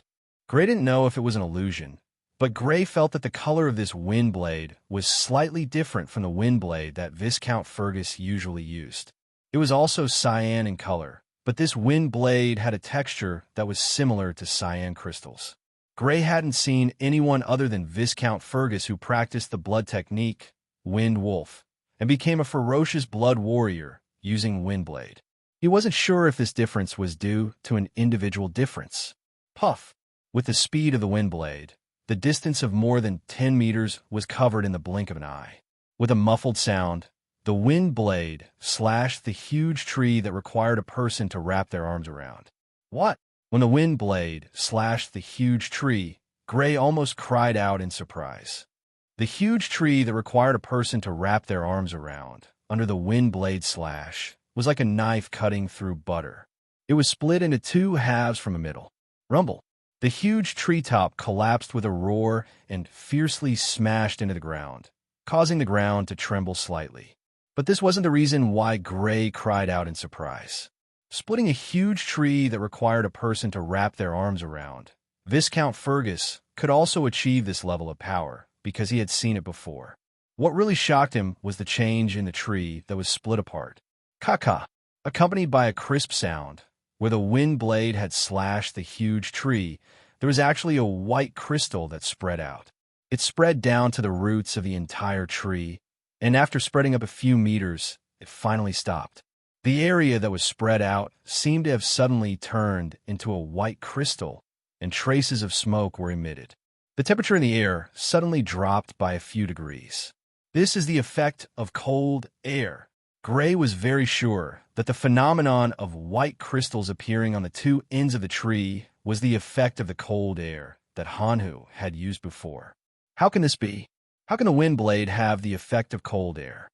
Gray's face was full of disbelief. The cold air that couldn't be used before actually appeared now. Could it be? Previously, no matter how he used it, he couldn't produce cold air. But now, when he used the wind blade, cold air appeared. A bold guess formed in his mind. Could it be that the cold air ability was integrated into the wind blade? Chapter 136. Swallowing the blood of the shadow snake gave me the shadow ability, but swallowing Hanhu's blood did not give me the cold ability directly. Instead, the wind blade was imbued with Hanhu's cold ability. Thoughts spun rapidly in Gray's mind. In other words, swallowing the blood of a blood fiend might not necessarily give me the corresponding blood fiend ability. Sometimes, the blood fiend's ability can be imbued with another blood fiend's ability. He could not help but connect this matter with swallowing Hanhu's blood to give him the strength characteristic and swallowing the blood of the shadow snake to give him the defense characteristic. The frost tiger's characteristics were naturally not limited to the strength attribute. It was only the strength attribute that made it stronger than the wind wolf.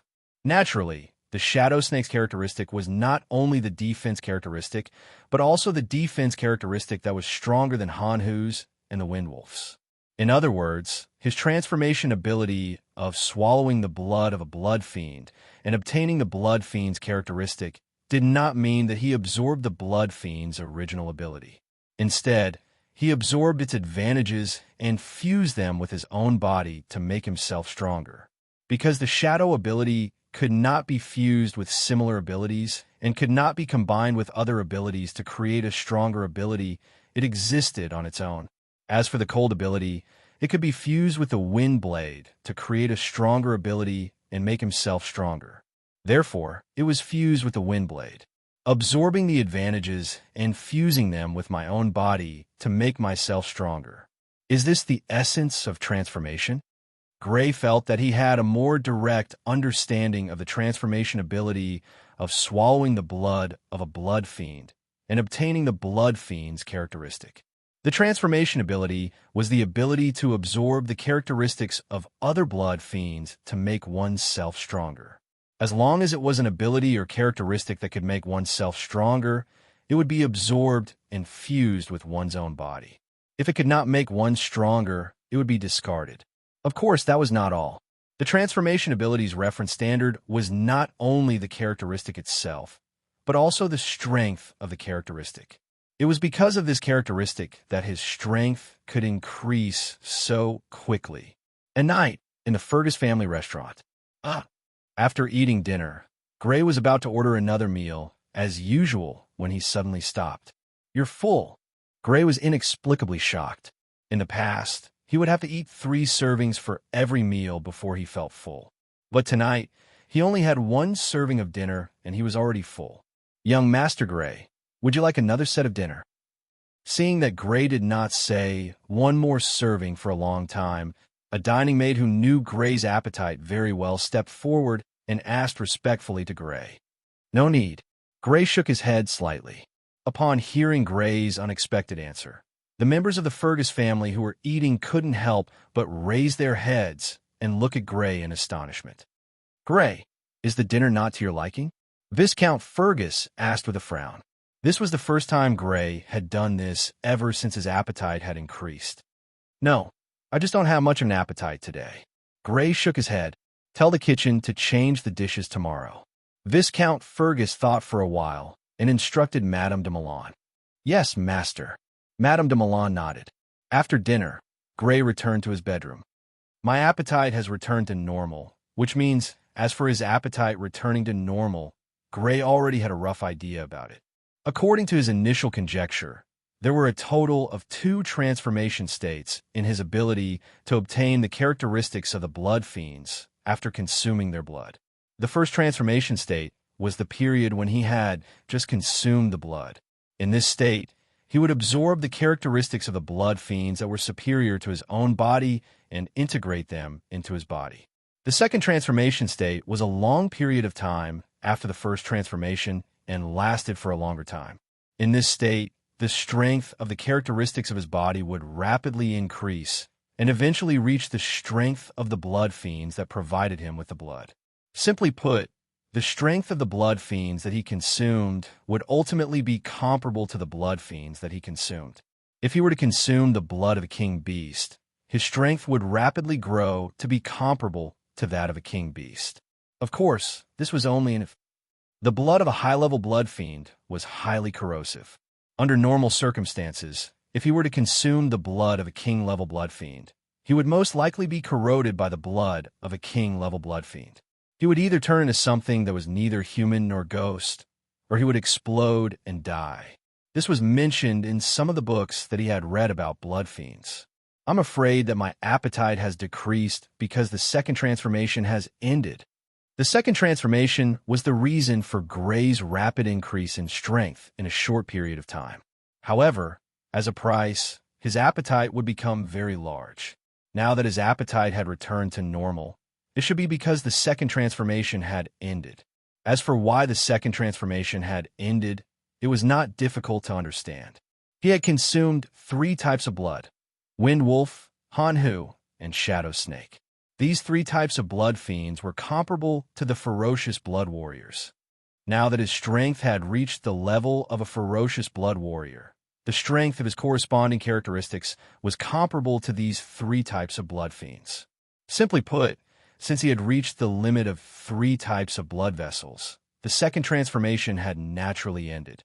If nothing unexpected happens, my strength will remain the same and will not increase unless I can implant the blood of a higher-grade blood fiend or obtain the blood of a higher-grade blood fiend.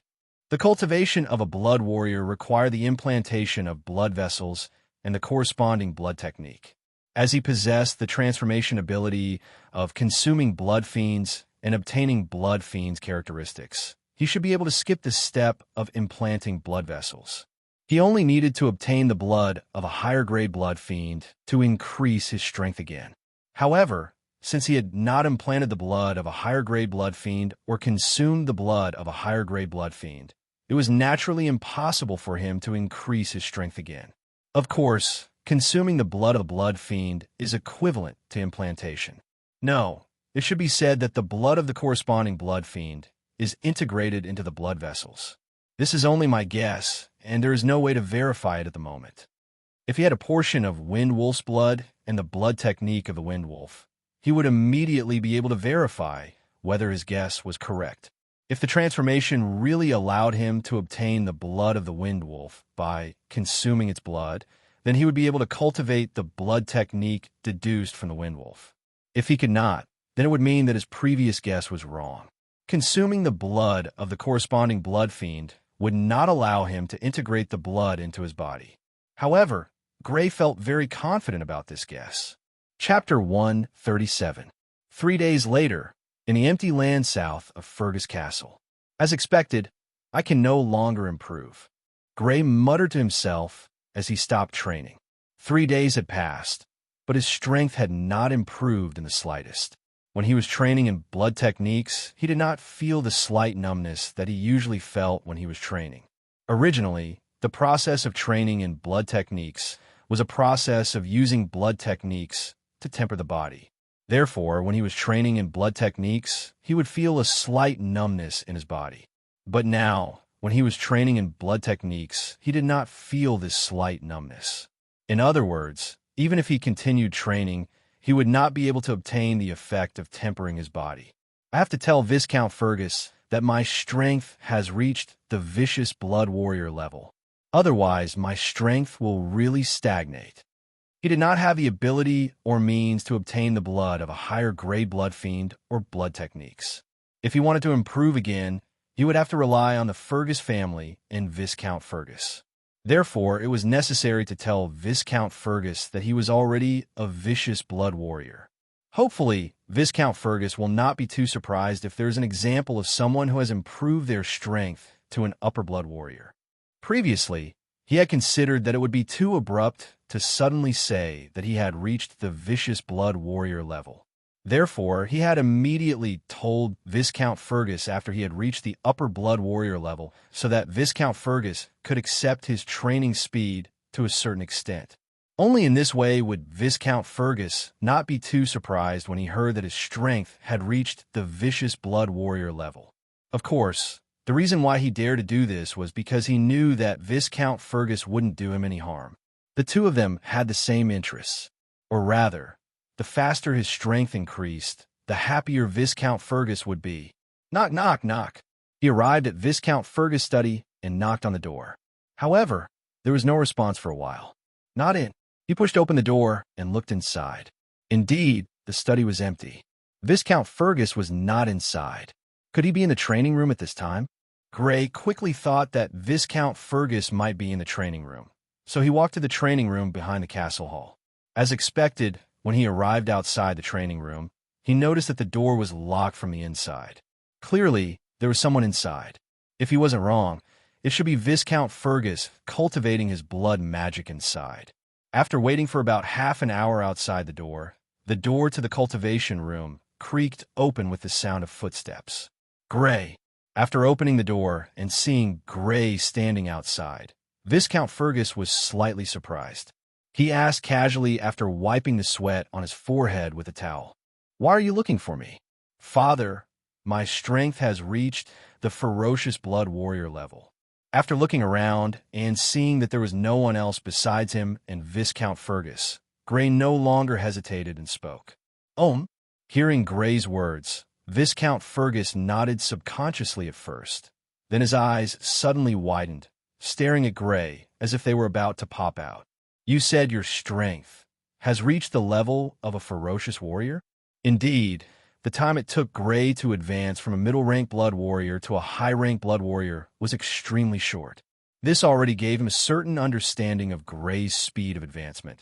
But when Gray said that his strength had reached the level of a ferocious warrior, he could not help but be surprised. Ferocious warrior. This was a ferocious warrior. Even he himself was only a ferocious warrior. Gray was only 17 years old, but he ran over to him and said that he was already a ferocious warrior. One could imagine the impact it had on him. "Yes, father." Gray braced himself and nodded. Viscount Fergus's shock was far greater than he had imagined. He had originally thought that Viscount Fergus's ability to accept things would be greatly improved with a matter of him quickly advancing to a high-rank blood warrior. But now it seemed that although there had been some improvement, he was still full of shock at how quickly he had advanced to a ferocious warrior. "Can you use the Windblade?" After recovering from his shock, Viscount Fergus's voice carried some doubt as he asked. Although he knew that Gray was not the kind of person who liked to joke, he still could not help but have doubts in his heart. After all, the impact of this news was too great. "I can already use it." Gray nodded and said, "You use it? No, wait a moment. Go outside the castle and test it." Viscount Fergus originally wanted to have Gray immediately use the Windblade. After all, before one had reached the level of a ferocious warrior, the Windblade was the fastest way to determine whether one had reached the level of a ferocious warrior. But when he thought of the destructive power of the Windblade, if he really used it in the castle, it would definitely destroy a large area. So he temporarily restrained himself and hurriedly led Gray out of the castle. Thus, a strange scene appeared in the eyes of the castle's servants. Viscount Fergus and young Master Gray, these two people with the highest status in the castle, actually left the castle in a hurry without any regard for their nobility's image. They were all guessing what had happened. They came to an empty space near the castle that few people went to. "Use the Windblade on that piece of green stone." Viscount Fergus looked around and pointed at a huge green stone about a few meters in diameter as he said to Gray. "Yes." Gray nodded, the blood energy in his chest surging. He let out a low roar and opened his mouth towards this huge green stone. Swish! A sparkling and translucent green wind blade appeared and hacked at the huge blue stone. Rumble! A loud sound rang out, and the air violently shook, sending earth and stone flying. On the surface of the huge blue stone, there was a cut mark with a diameter of 1 meter deeply embedded into the blue stone. At the same time, on the surface of the green stone, where the wind blade had chopped, a white crystal suddenly appeared and quickly spread. Finally, the entire green stone was covered by the white crystal. A dense cold air appeared, and the surrounding temperature suddenly dropped by a few degrees. "It's the Windblade. He's really a ferocious blood warrior." Viscount Fergus was excited when he saw Gray use the Windblade. Gray had indeed successfully used the Windblade, which meant that Gray was really a ferocious blood warrior. Gray's 17th birthday had already passed, but he hadn't turned 18 yet. A ferocious blood warrior who wasn't even 18 years old. He was indescribably excited when he thought of this. With such a genius descendant in the family, how could the other 5 Viscount families, no, it should be 3 Viscount families now, compete against the Fergus family? In the future, as long as nothing went wrong, the position of Count would belong to the Fergus family.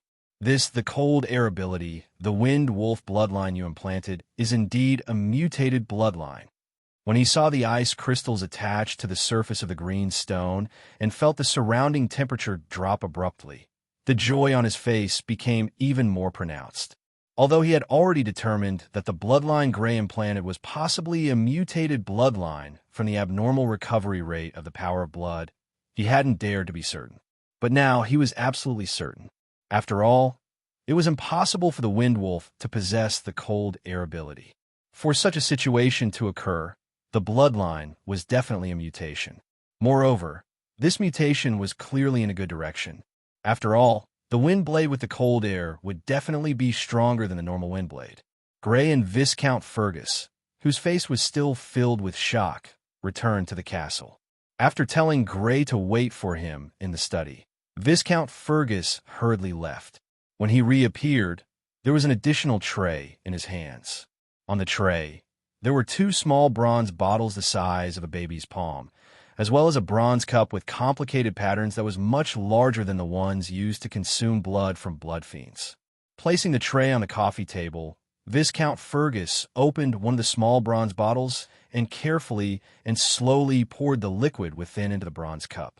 The liquid inside was the usual red blood that was commonly seen, but it was slightly different. The color was darker red, and at the same time, it had a viscous texture, as if it wasn't blood, but honey. "Father, is this the blood essence of the wind wolf?" Gray guessed. Viscount Fergus nodded, but his gaze never left the bronze cup.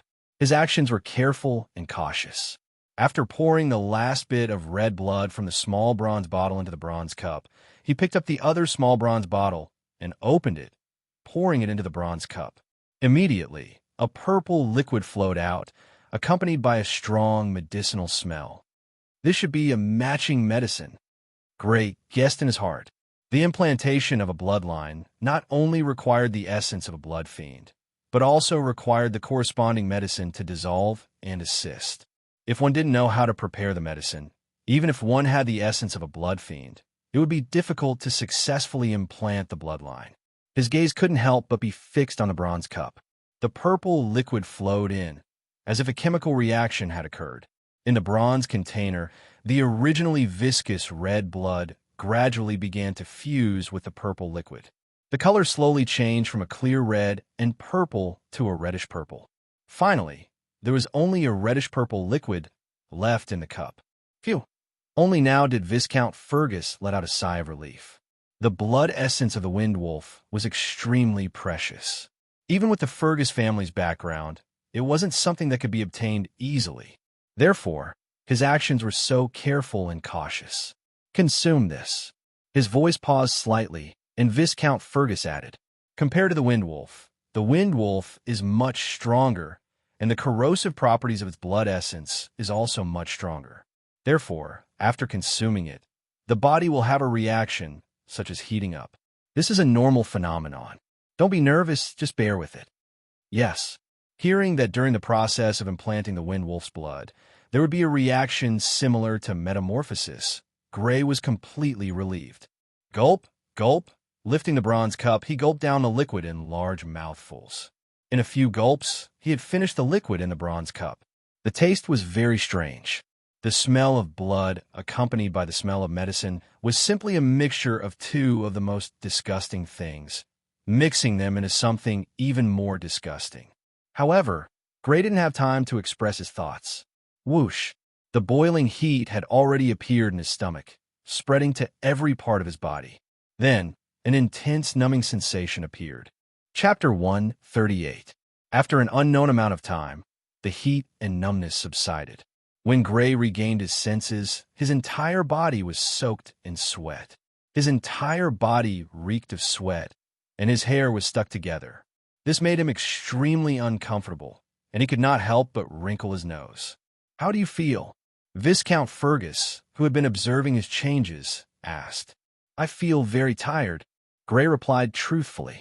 Although he had not experienced the process of the Wind Wolf's bloodline, he had the relevant memories in his mind. He definitely would not feel as uncomfortable as he did now. He did not know if this was a normal process of the Wind Wolf's bloodline, or if it was because the metamorphosis ability had taken effect again. Blood essence was extracted from blood, and clearly had the same effect as blood, or perhaps even stronger. After swallowing it, it was possible that the metamorphosis ability had taken effect. This is a normal phenomenon. Viscount Fergus smiled faintly. "Take a bath, then go and have a good rest. This is the Wind Wolf's blood technique, Wild Wind. Take a look at it first. From tomorrow onwards, come to the training room. I will teach you the cultivation of Wild Wind." As he spoke, Viscount Fergus handed over a book that was completely covered in brown-yellow leather. Grey reached out and took it. On the surface of the book, there was a roaring, wolf-shaped blood fiend. At the same time, the word Wild Wind was written in the continent language of this world. However, he did not have the energy to flip through the book. He was so tired that he did not even want to move a finger, let alone use his brain to read the book. Viscount Fergus clearly understood this.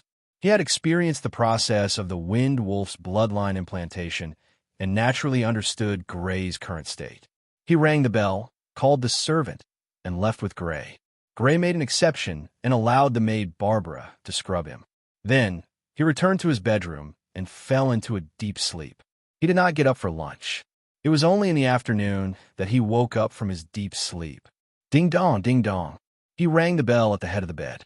Immediately, someone pushed open the door and entered.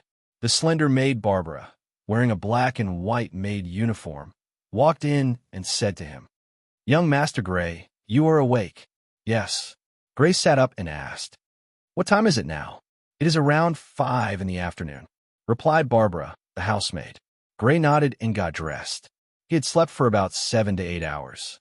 It seemed that his body was extremely tired after the Wind Wolf's bloodline implantation. He could not help but look at the leather of the book on the table and picked it up. The book was completely made of leather, and it wasn't too thick. There were only about 20 pages. Turning to the first page of the book, a sketch appeared before Grey's eyes. A human of a half-squatting body with his legs. He leaned forward with his back bent. Both hands of Grey was extremely familiar with this posture. This was the first training posture of the blood technique Wind Wolf, crawling. But there was also a slight. In this human's body, there was a conspicuous pattern drawn with red ink. And finally, it of the it, to it of it, it of king it of it, it finally it, and this totem was in the form of a wolf crawling on the ground. A wolf and prowl. Grey frowned slightly. He really didn't understand the meaning of this sketch. Moreover, there was nothing else on this page other than this sketch. There wasn't even the slightest bit of written description. Grey flipped to the second page. What appeared before him was no longer a sketch. Instead, it was a long paragraph of text. So it was like this. He read the text one by one. The expression on his face changed from confusion to surprise. Then, it changed from surprise to realization. The first diagram was the first training posture of the wind of the wind of the wind. It was similar to the first training posture of the wind of the wind. After all, it was deduced from the same sequence of blood fiends. Due to the difference in species, the two were different. The similarity between the two was naturally in their cultivation postures. The difference was that there was an additional step of constructing the wolf totem, using the power of blood.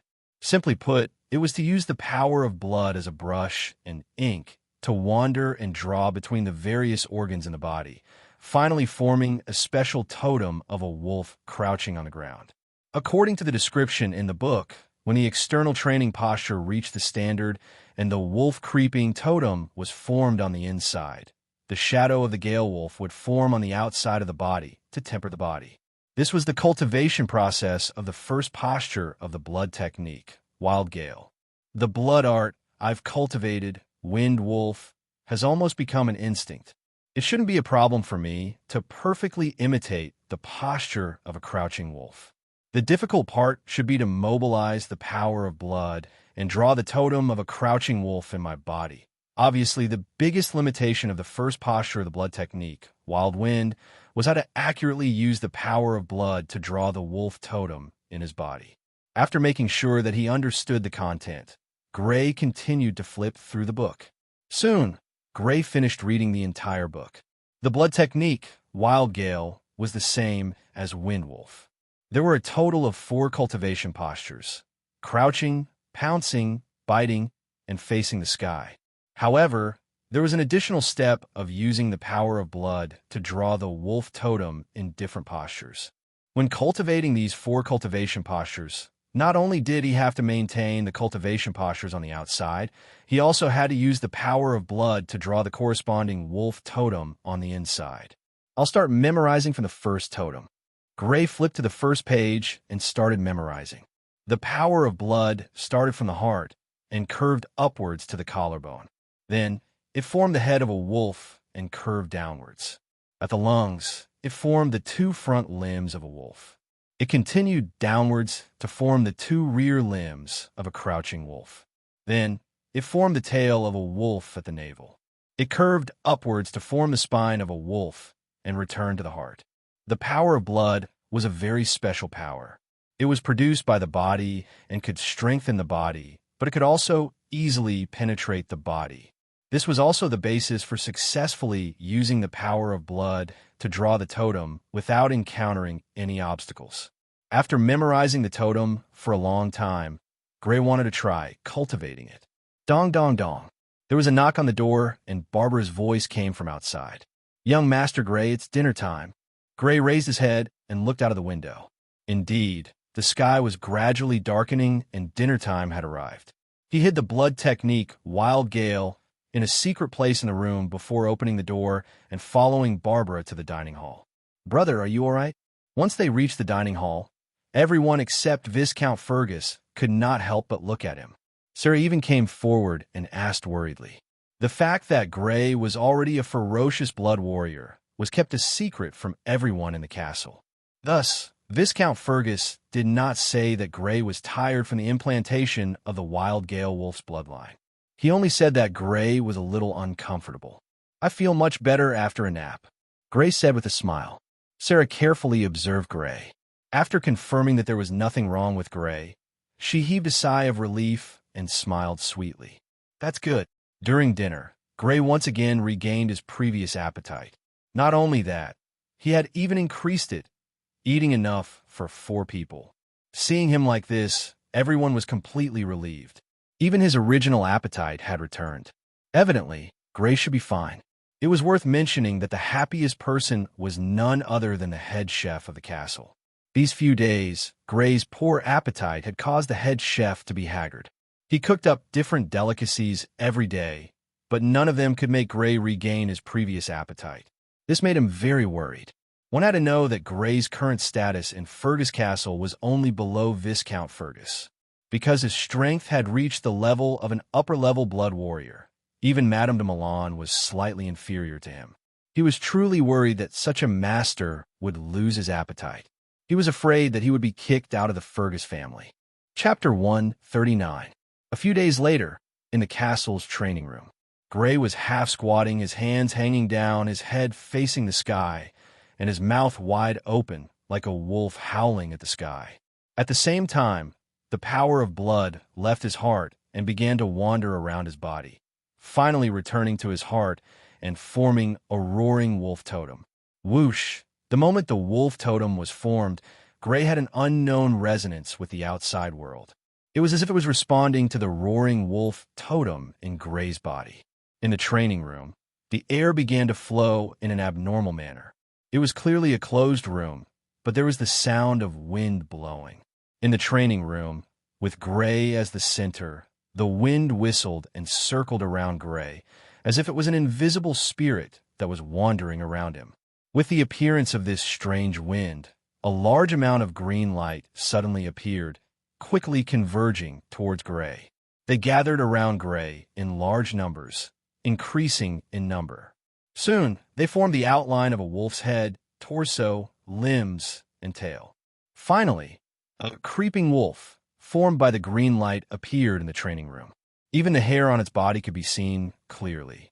And Gray was wrapped in this wolf, formed by the green light. From afar, it was as if a real wolf had appeared in the training room, vivid and lifelike, as if it had a life of its own. Buzz. The moment this wolf was completely formed, every organ, every muscle, every piece of skin in Gray's body, there was a slight numbness, as if his entire body was wrapped in low-voltage electricity.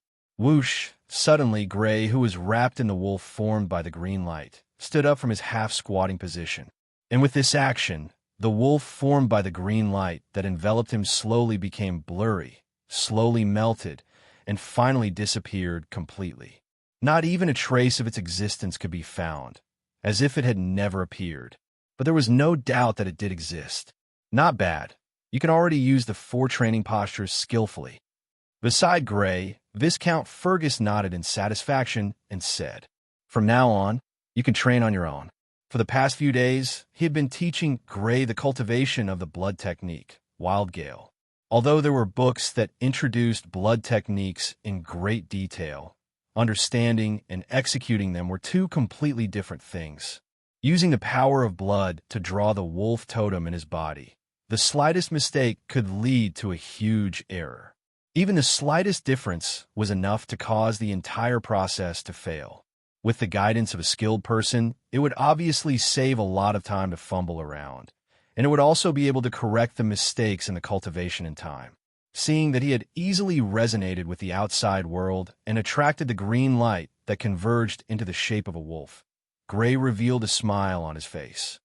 After spending a few days, he was finally able to skillfully outline the 4 wolf totems.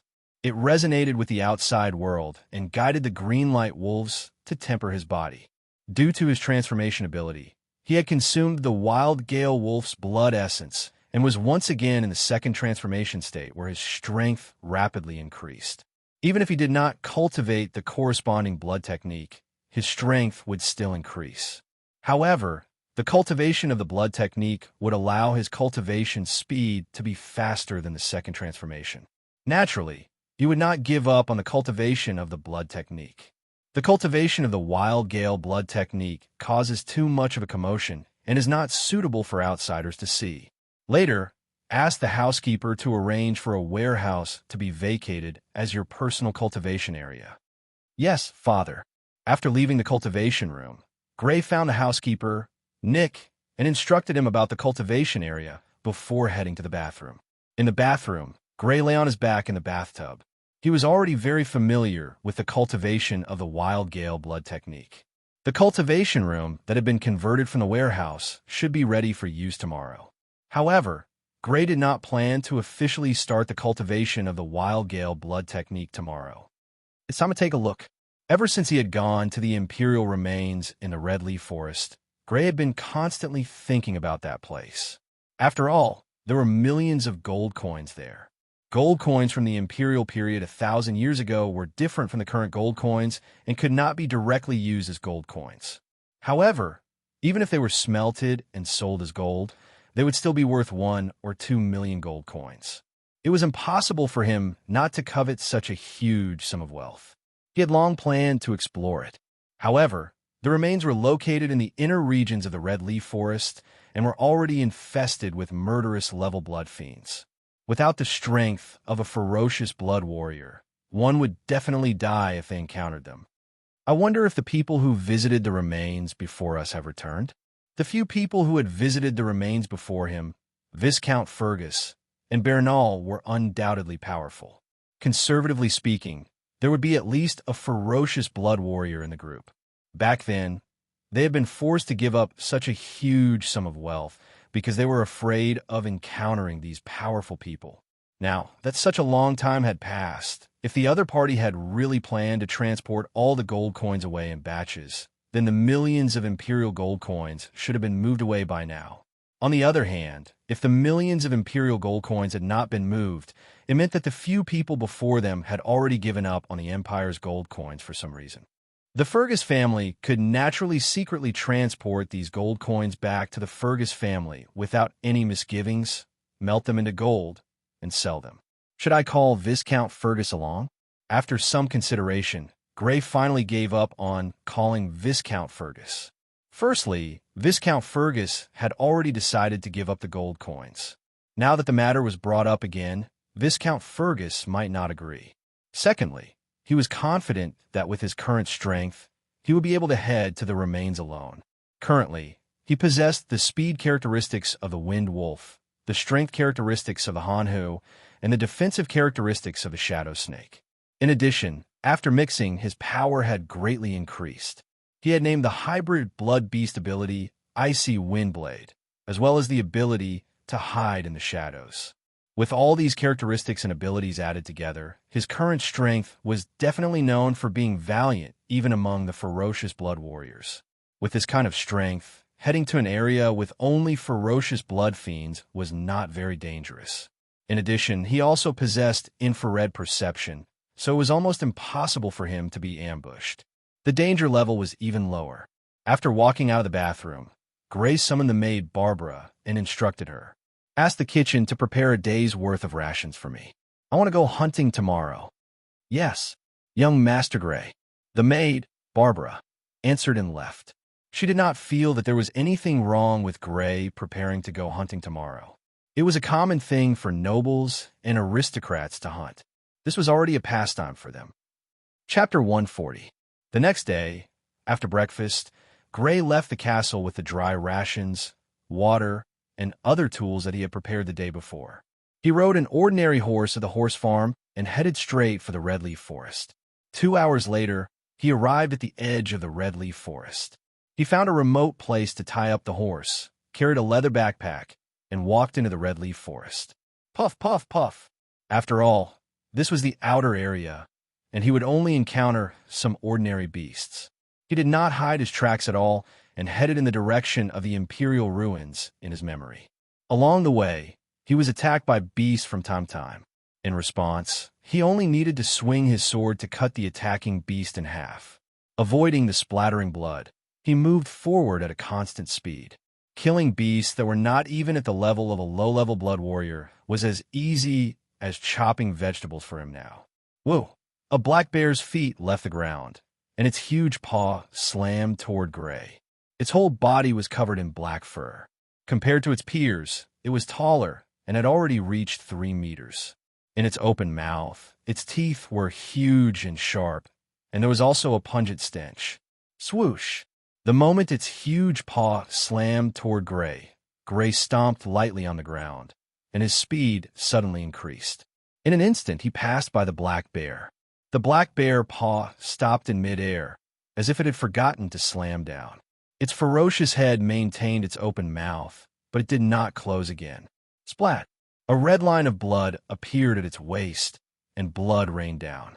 Then its huge body was suddenly cut in two and fell heavily to the ground. In front of it, where the blood could not splash, Gray stopped and turned back to look at its corpse. I'm afraid it's already comparable to a low-level blood warrior. Among humans, even without a bloodline implant, there were people who could raise their strength to a low-level blood warrior through arduous training. Among the beasts, there were obviously such unusual existences, and this black bear was one of them. Shaking his head, Gray withdrew his gaze and continued forward. Even if a middle-level blood warrior had combat strength comparable to a low-level blood warrior, there would not be any difference under his sword. He would still be killed in one strike. After all, he was now a ferocious blood warrior, and not an ordinary one at that. Traveling in a straight line, his speed was naturally extremely fast. Very soon, he had already entered the depths of the Red Leaf Forest, a relatively inner region. Compared to the last time he came here with Viscount Fergus and Bernal, he spent even less time.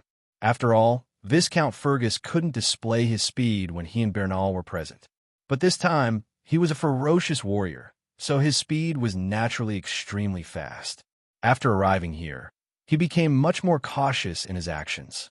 He activated the infrared perception ability he had obtained from the Shadow Snake to its most sensitive state. Within a radius of a few dozen meters, all the animals hiding in the forest had nowhere to hide and were clearly visible to him. Because he had gathered the most powerful characteristics and abilities of 3 types of blood fiends, he was not afraid of ordinary murderous-level blood fiends. Only those murderous-level blood fiends that could be used to deduce special blood techniques could make him wary. However, he had come this time to explore the remains of the Empire, not to hunt blood fiends. Naturally, it would be best if he did not encounter any. Of course, if he really did encounter one, he would not mind fighting it. He would treat it as training to increase his combat experience. After bypassing a few areas with traces of blood fiend activity, he finally arrived in front of a canyon. The canyon was a few hundred meters wide, with flat mountain walls on both sides and a dense forest in the middle. It was already autumn, and the forest in the canyon was slowly turning red. This was also a place where a murderous-level blood fiend might exist. No, it was not a possibility, but a certainty. Last time, when he returned from this canyon with Viscount Fergus and Bernal, he had heard the terrifying roar of a powerful blood fiend. Moreover, the corpse of the shadow serpent that they had killed had also been dragged into this canyon. All signs pointed to the existence of a blood fiend in this canyon. It's been so long. I wonder if it has left. Without much hesitation, Gray stepped into the canyon. This was a place he had to pass through. Whether he was willing or not, he had to pass through here unless he wanted to take a long detour. Furthermore, he was no longer the middle-level blood warrior he had been before. He was now a murderous blood warrior with extraordinary strength. If he really encountered one, he would not mind fighting it. Even if he was no match for it, he would be able to escape with the speed of the wind wolf. Furthermore, it had the ability to hide in the shadows, so the other party might not be able to detect him. Most of the trees in the canyon were red-leaf trees, but there were other types of trees as well. Among them, Gray saw wild apple trees full of pink apples and banana trees with yellow bananas sparsely hanging from them. Awoo! Just as he had walked for more than a mile and was about to reach the middle of the canyon, an ape-like roar sounded like a sonic bomb. Wave after wave, it spread throughout the entire canyon, reverberating back and forth. Rustle, rustle, rustle. At the same time, it was accompanied by the sound of tree branches shaking violently. Did I really encounter it? He looked up and saw that the red-leaf trees in the distance were shaking non-stop, as if something was rapidly approaching him. Rustle, rustle, accompanied by the rustling of leaves. Not long after, a gigantic creature was moving between the trees and rushing toward him. It was a gigantic ape-type blood fiend. Its entire body was covered in thick black hair, and its body was tall and sturdy. As it stood on a branch, the branch could not bear the weight and bent downward. One could not help but worry that the branch would be trampled and broken. The most unique thing about it was its 2 arms. They were extremely thick, even thicker than its 2 legs. The black hair on them was also thicker than the rest of its body. Standing on the branch of the red-leaf tree, it looked down and sized up the place where Gray had been standing. When it did not see the prey it had imagined, its ape-like face was filled with doubt. Previously, when it had been resting on a tree, it had coincidentally seen a prey appear in this direction and had immediately rushed over excitedly. But now it did not see the prey. Huff, huff. It sniffed the remaining scent in the air, but after all, it was not a wild beast that was good at tracking by scent, so it could not find the direction in which the prey had escaped. Vexed, it moved around the surrounding trees a few times before finally leaving. Not long after the giant ape had left, Gray stepped out from under the shadow of a tree. He glanced in the direction that the giant ape had left, slightly sidestepped, and continued to walk toward the other side of the canyon. Although he was not afraid, he was not here to hunt blood fiends.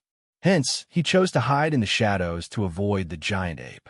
The shadow ability was indeed an excellent ability for sneak attacks and evasion. In the dense forest, there were shadows everywhere. With the shadow ability, he was like a fish in water and easily found a place to hide.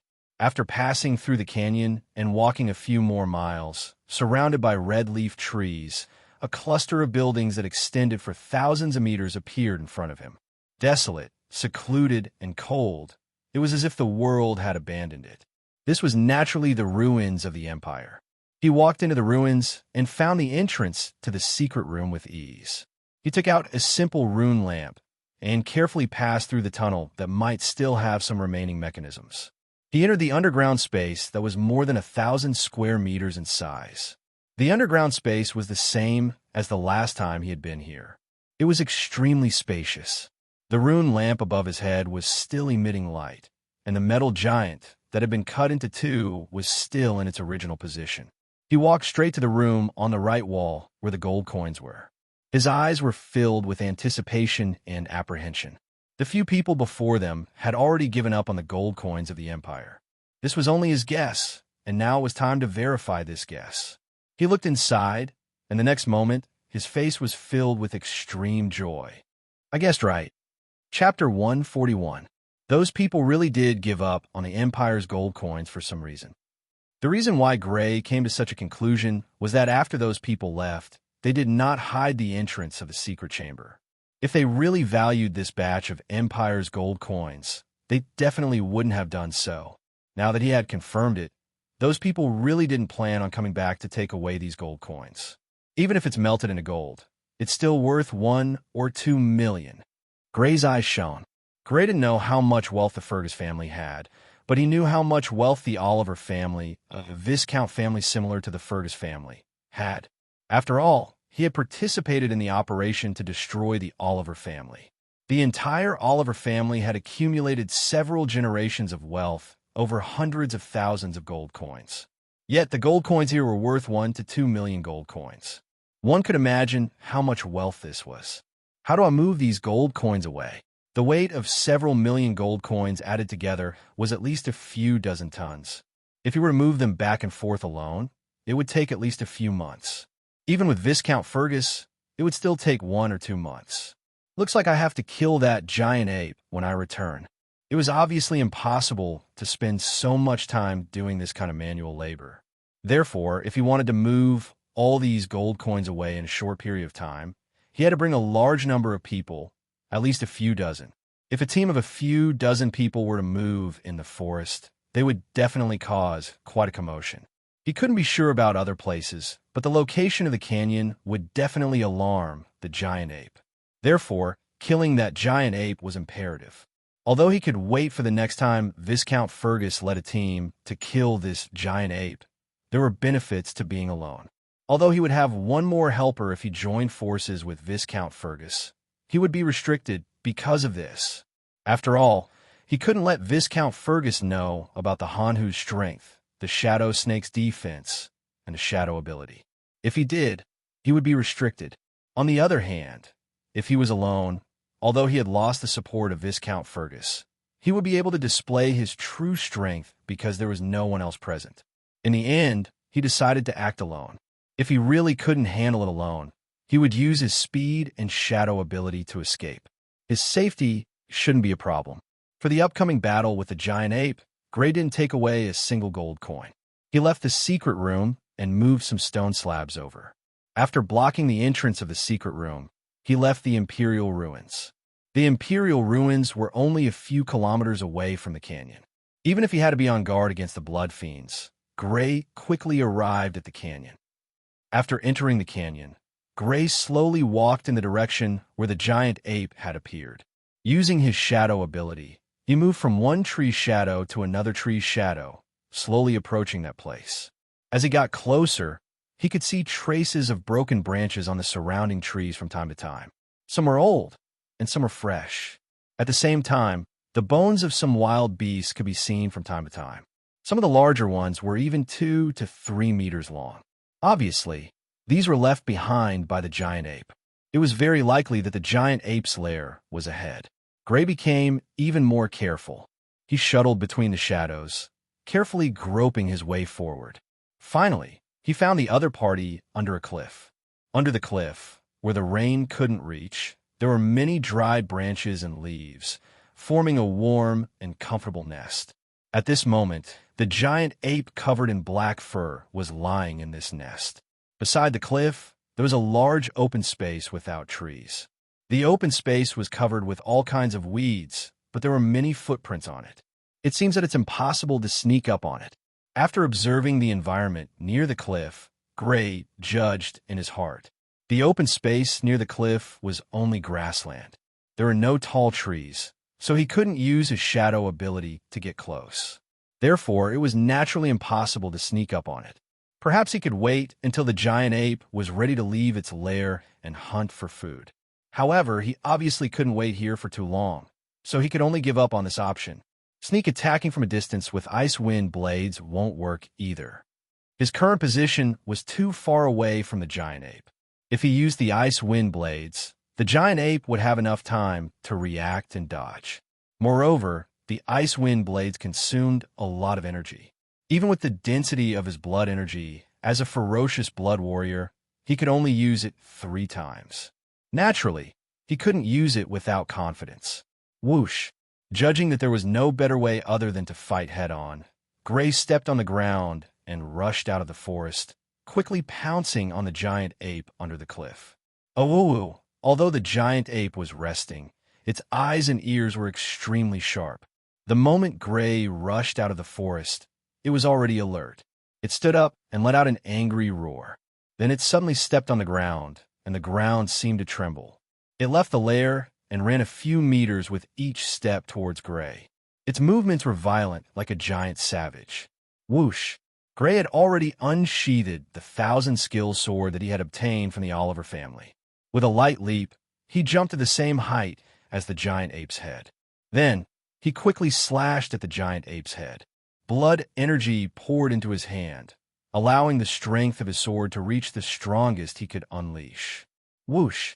However, at this moment, the giant ape suddenly raised its right arm and used its arm, which was even larger than its leg, to swing at Gray's sword. Clang!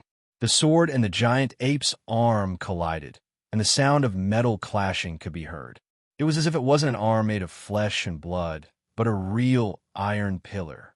Then, Gray, who had leapt into the air, was directly pushed back by the force of the sword. After landing, he kept retreating. As for the giant ape, after colliding with Gray's sword, several hairs on its arm fell off.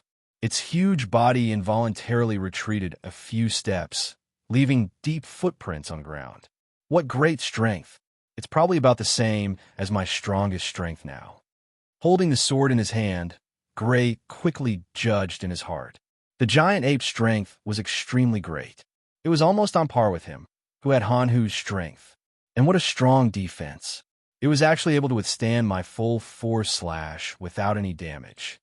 Although his current sword was not a magical weapon, it was still a 1,000-skill sword. Needless to say, its sharpness was needless to say. Furthermore, it was used by him, who had Hanhu's strength, so one could imagine the strength of its slash. Chapter 142. Oh. The giant ape seemed to feel humiliated that it was actually beaten back by a little thing. It roared angrily, and after taking a few steps forward, its millstone-sized fist smashed fiercely at Gray. Gray met it with his sword. Clang! A violent vibration spread from the point of contact between the fist and sword. The air shook violently, and an invisible air vortex appeared, stirring up the surrounding weeds and leaves. Then, the man and the ape were forced to retreat again, leaving deep footprints wherever their feet landed. These 2 arms are obviously abnormally large. Is it just the defense of the arms that is strong, or are the other parts of the body equally strong? Staring at the giant ape's arms that were even larger than its legs, Gray guessed in his heart. Boom! Right at this moment, the giant ape roared madly, and its fist came crashing down violently once again. Whoosh! The speed of the wind wolf was pushed to the extreme by Gray, and he dodged the giant ape's fist. The giant ape could not stop its momentum, and its fist smashed into the ground. Boom! With a loud sound, the ground shook and rocks flew everywhere. The surrounding air was stirred up crazily and spread in all directions, as if a small bomb had exploded. The power of flesh and blood was comparable to the technological products of his previous world. This was the strength of the species known as blood fiends in this world. At this moment, Gray appeared behind the giant ape and slashed at its bent head with his sword. The giant ape immediately discovered Gray, who was behind it. It used one of its palms to block Gray's sword, while the other hand clenched into a fist and punched at Gray. Before it even got close, the compressed air was already rushing towards Gray. Whoosh! At this moment, Gray's figure flickered again and slid to the side, dodging the giant fist. Then, the sword in his hand turned and gave up on the giant ape's head, which was protected by its arms, to slash at the giant ape's waist. Swish! With an ear-piercing sound, the thick black hair on the giant ape's body fell in large amounts, and at the same time, a faint trace of red appeared. Although it met with great resistance, Gray's sword still left a wound on the giant ape's body. Roar! The giant ape was enraged. Its two fists pounded towards Gray from both sides, while Gray's speed soared. Relying on the wind wolf's speed, he quickly distanced himself from the giant ape. Rumble! The two fists of the giant ape lost their target and smashed into the ground. Dirt and rocks flew everywhere again, and the air was stirred up violently again. Those two arms are indeed special. Although the defense of the other parts of the giant ape's body is also very strong and should be comparable to that of the shadow snake, it is far from being as strong as those two arms. Gray thought to himself when he saw the dark red mark on the giant ape's waist. Roar! The injured great ape became extremely berserk. Its ferocious face revealed its crisscrossing, sharp teeth. He slapped his chest several times to vent his anger. Then he stomped his feet on the ground, and his huge body jumped more than 10 meters into the air. While in the air, he threw a punch at Gray. Like a black meteor, it was hurtling towards Gray at high speed. Whoosh! Knowing that the defense of the other parts of the giant ape's body was much weaker than that of its arms, Gray naturally did not intend to meet the giant ape head-on. He used the wind wolf's speed and broke free from the lock of the giant ape's fists. Rumble! The giant ape's fist left a large crater in the ground once more. It retracted its fist and turned its head to look for an enemy. Swish! At this moment, Gray appeared and slashed his sword at the giant ape's waist. Slash! Scarlet wounds immediately blossomed on the giant ape's body. The giant ape's fist struck out, but had already lost its target because Gray had already dodged after the first slash. Slash, slash, slash. Gray constantly relied on his speed to circle around the giant ape, leaving one wound after another on the giant ape's body.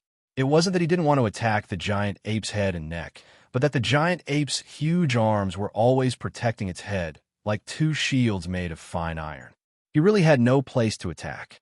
This giant ape might not be smart, but after fighting with various wild beasts and even blood fiends for a long time, it knew very well how to protect itself. Its skin is really thick and its flesh is thick. Gray raised his eyebrows slightly. Although he had already slashed a dozen wounds on the giant ape's body, these wounds were only superficial compared to the giant ape's huge body.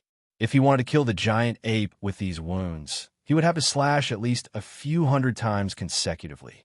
Not to mention the depletion of blood energy. Even if he won in the end, he would not have much physical strength left. It was very dangerous to drag a fatigued body through the red leaves forest. If only I had Viscount Fergus's magic sword in my hand. After Viscount Fergus's magic sword was activated, it had the characteristic of sharpness. It was very effective against blood fiends with strong defenses. Bang, bang, bang.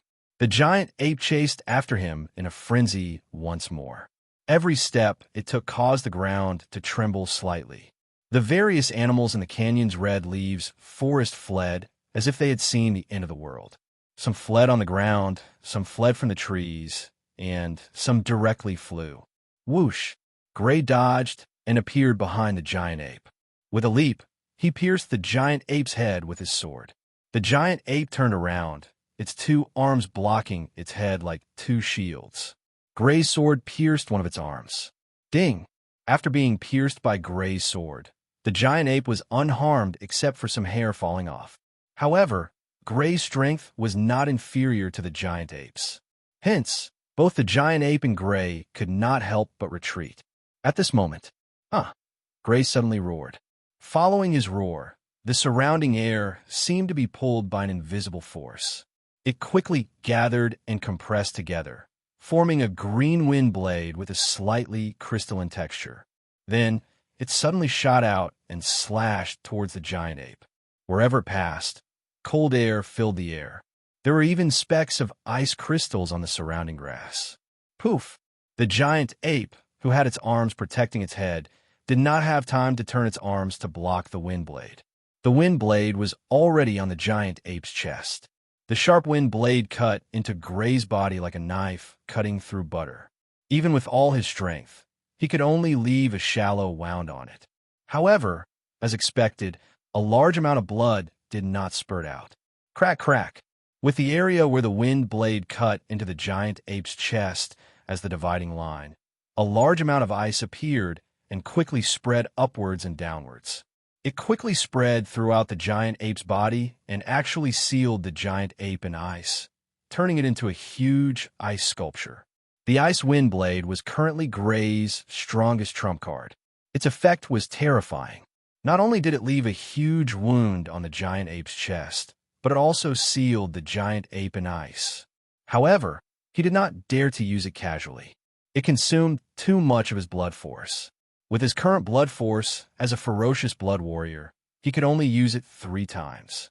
If he failed, his blood force would immediately be reduced by 1/3. It would be too disadvantageous for him in battle. Just now, he had calculated that the giant ape would not be able to dodge, so he used it without hesitation. Crack! A soft sound was heard. The giant ape that was sealed in ice did not die because of this. It displayed a tenacious vitality. The arms that were sealed in ice struggled with all its might. Cracks started to appear on the surface of the ice crystals. If this continued, it would not be long before it could break free. Its tough defense that was comparable to a shadow snake allowed it to withstand the freezing of the ice. Bang! At this moment, Gray had just landed from the sky. He stomped his feet on the ground and shot out, appearing behind the giant ape. Ah! He roared again. The air shook violently, and the temperature suddenly dropped. Another ice wind blade appeared and slashed towards the back of the giant ape's neck. Poof! The layer of ice behind the giant ape's neck was easily shattered. The green wind blade was like a table knife that cut through butter. It cut through the giant ape's neck and throat.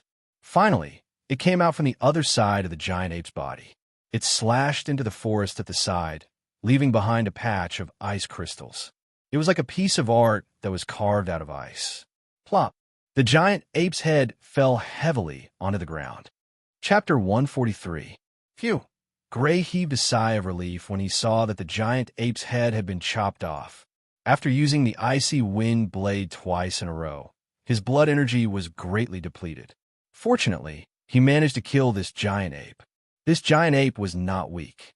Its strength was comparable to that of a Han-Hu. Even without the 2 arms with strong defense, the defense of the other parts of its body was comparable to that of a shadow snake. As for the 2 gigantic arms, they were even harder than steel. Gray even felt that even the destructive power of the icy wind blade would not be able to leave any injuries on these 2 arms. The only weakness of this giant ape was its speed. However, its defense that was comparable to that of a shadow snake made up for this weakness. Even though Gray could rely on the speed of the wind wolf to avoid its attacks, it was difficult for him to leave any fatal injuries on its body. In the end, he had to use his trump card, the icy wind blade, to completely kill it. How do I get its blood? Looking at the ice sculpture of the giant ape that had lost its head, Gray's eyebrows twitched. He naturally did not want to miss out on the giant ape's blood. However, the giant ape had been attacked by the icy wind blade twice in a row. It was very likely that the blood in its body had been frozen. It was obviously impossible to use a leather bag to suck the blood. In the end, he completely broke off the ice on the surface of the giant ape. He then dried the giant ape's corpse for more than an hour before he was able to obtain about 200 portions of the giant ape's blood. After obtaining the blood, Gray looked at the giant ape's 2 giant arms. Even though he had never seen such a giant ape in a book, he did not know what parts of the giant ape could be sold for money. However, Just by looking at the extraordinary appearance of the giant ape's arms in the previous battle, he could already guess that the giant ape's arms were probably very good materials for refining equipment. After using all his strength to chop off the giant ape's 2 arms, Gray weighed them in his hands. The combined weight of the 2 arms was probably more than 200 kilograms. He used a bag to seal the wounds on the giant ape's arms to prevent the smell of blood from leaking out. Carrying the bag containing the giant ape's blood on his back, Gray carried the giant ape's 2 arms and walked out of the canyon. After taking a detour around the places where the blood fiends might be, he left the area where the blood fiends were active after more than an hour and arrived at the outskirts of the Red Leaves Forest.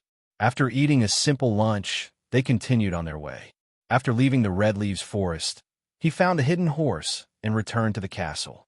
Finally, he arrived at the castle in the afternoon. During the process, the giant ape's 2 arms were covered with tree branches to avoid being seen by passers-by. Young Master Gray. Seeing Gray return, a castle servant came forward and held the reins for Gray's horse. Gray nodded and asked, "Where is the Viscount now?" "In the study." The servant replied respectfully. Gray nodded. He carried his backpack and the 2 arms of the giant ape wrapped in branches and went straight to the study. "Gray, what are you?" Viscount Fergus had a trace of doubt on his face when he saw Gray push open the door and enter with a backpack on his back and something on his shoulders. Gray closed the door, put down the 2 arms of the giant ape, and took off the leather bag. "Father, this is the blood and 2 arms of a blood fiend that I killed." "Killed a blood fiend? You?" Viscount Fergus was slightly shocked. He only found out that Gray had left the castle early in the morning to hunt. With Gray's current strength, he was naturally not worried about Gray's safety, so he did not pay much attention to it. What he did not expect was that Gray's target was a blood fiend and not an ordinary wild beast. "You are taking too much of a risk." After recovering from a shock, Viscount Fergus spoke with a slightly serious tone. "Although you already possess the strength of a ferocious blood warrior, there is still a huge difference in strength between blood fiends. If you encounter a blood fiend that is stronger than you or has the ability to restrain you, you will be in danger." The blood of the blood fiend was extremely expensive. If the blood of any blood fiend was sold, it would not be a problem to make a profit of thousands of gold coins. Although Viscount Fergus already had the strength of a vicious blood warrior, he had never thought of hunting blood fiends for profit because the risk was too high. If he met a high-level blood fiend, he would definitely die. If he met a blood fiend of the same level as him, he would still have to see if the other party's ability could restrain him. If the other party's ability could restrain him, he would also be in extreme danger. "I know, but this blood fiend was blocking the way to the ruins in the canyon and happened to bump into it." Gray found an excuse. Hunting a murderous level blood fiend was extremely dangerous for Viscount Fergus. However, for him, who possessed the strength of 3 blood fiends, the danger was not as great as he imagined. However, this kind of thing was obviously unexplainable, so he could only use the excuse of bumping into it. "Ruins? You went to the ruins in the Red Leaf Forest?" Viscount Fergus raised his eyebrows and looked at Gray. He and Gray only knew of one place in the ruins, and that was the ruins that belonged to the Empire era in the Red Leaf Forest. Gray nodded and said, "I want to check on that batch of gold coins," and found that the gold coins were still there. Moreover, it was the same as when we left. No one else came by along the way. Still there. Viscount Fergus raised his eyebrows and his eyes lit up. "Are you sure no one else came by along the way?" It had been almost a year since they went to the Red Leaf Forest to explore the ruins. For a whole year, the people in front of them didn't come back. Obviously, the people in front of them had given up on the gold coins for some reason. "I'm sure." Gray nodded affirmatively, then suggested, "Father, I feel that with our strength, we should be able to escort a group of people into the ruins in the Red Leaf Forest. At most, we should be able to move all the gold coins out with a few trips." Viscount Fergus pondered over the feasibility of Gray's suggestion. After a while, he made a decision and looked at Gray. "We need to make some preparations in advance. I will inform you when we set off in a few days." Yes, the matter of the Empire's gold coins had been settled.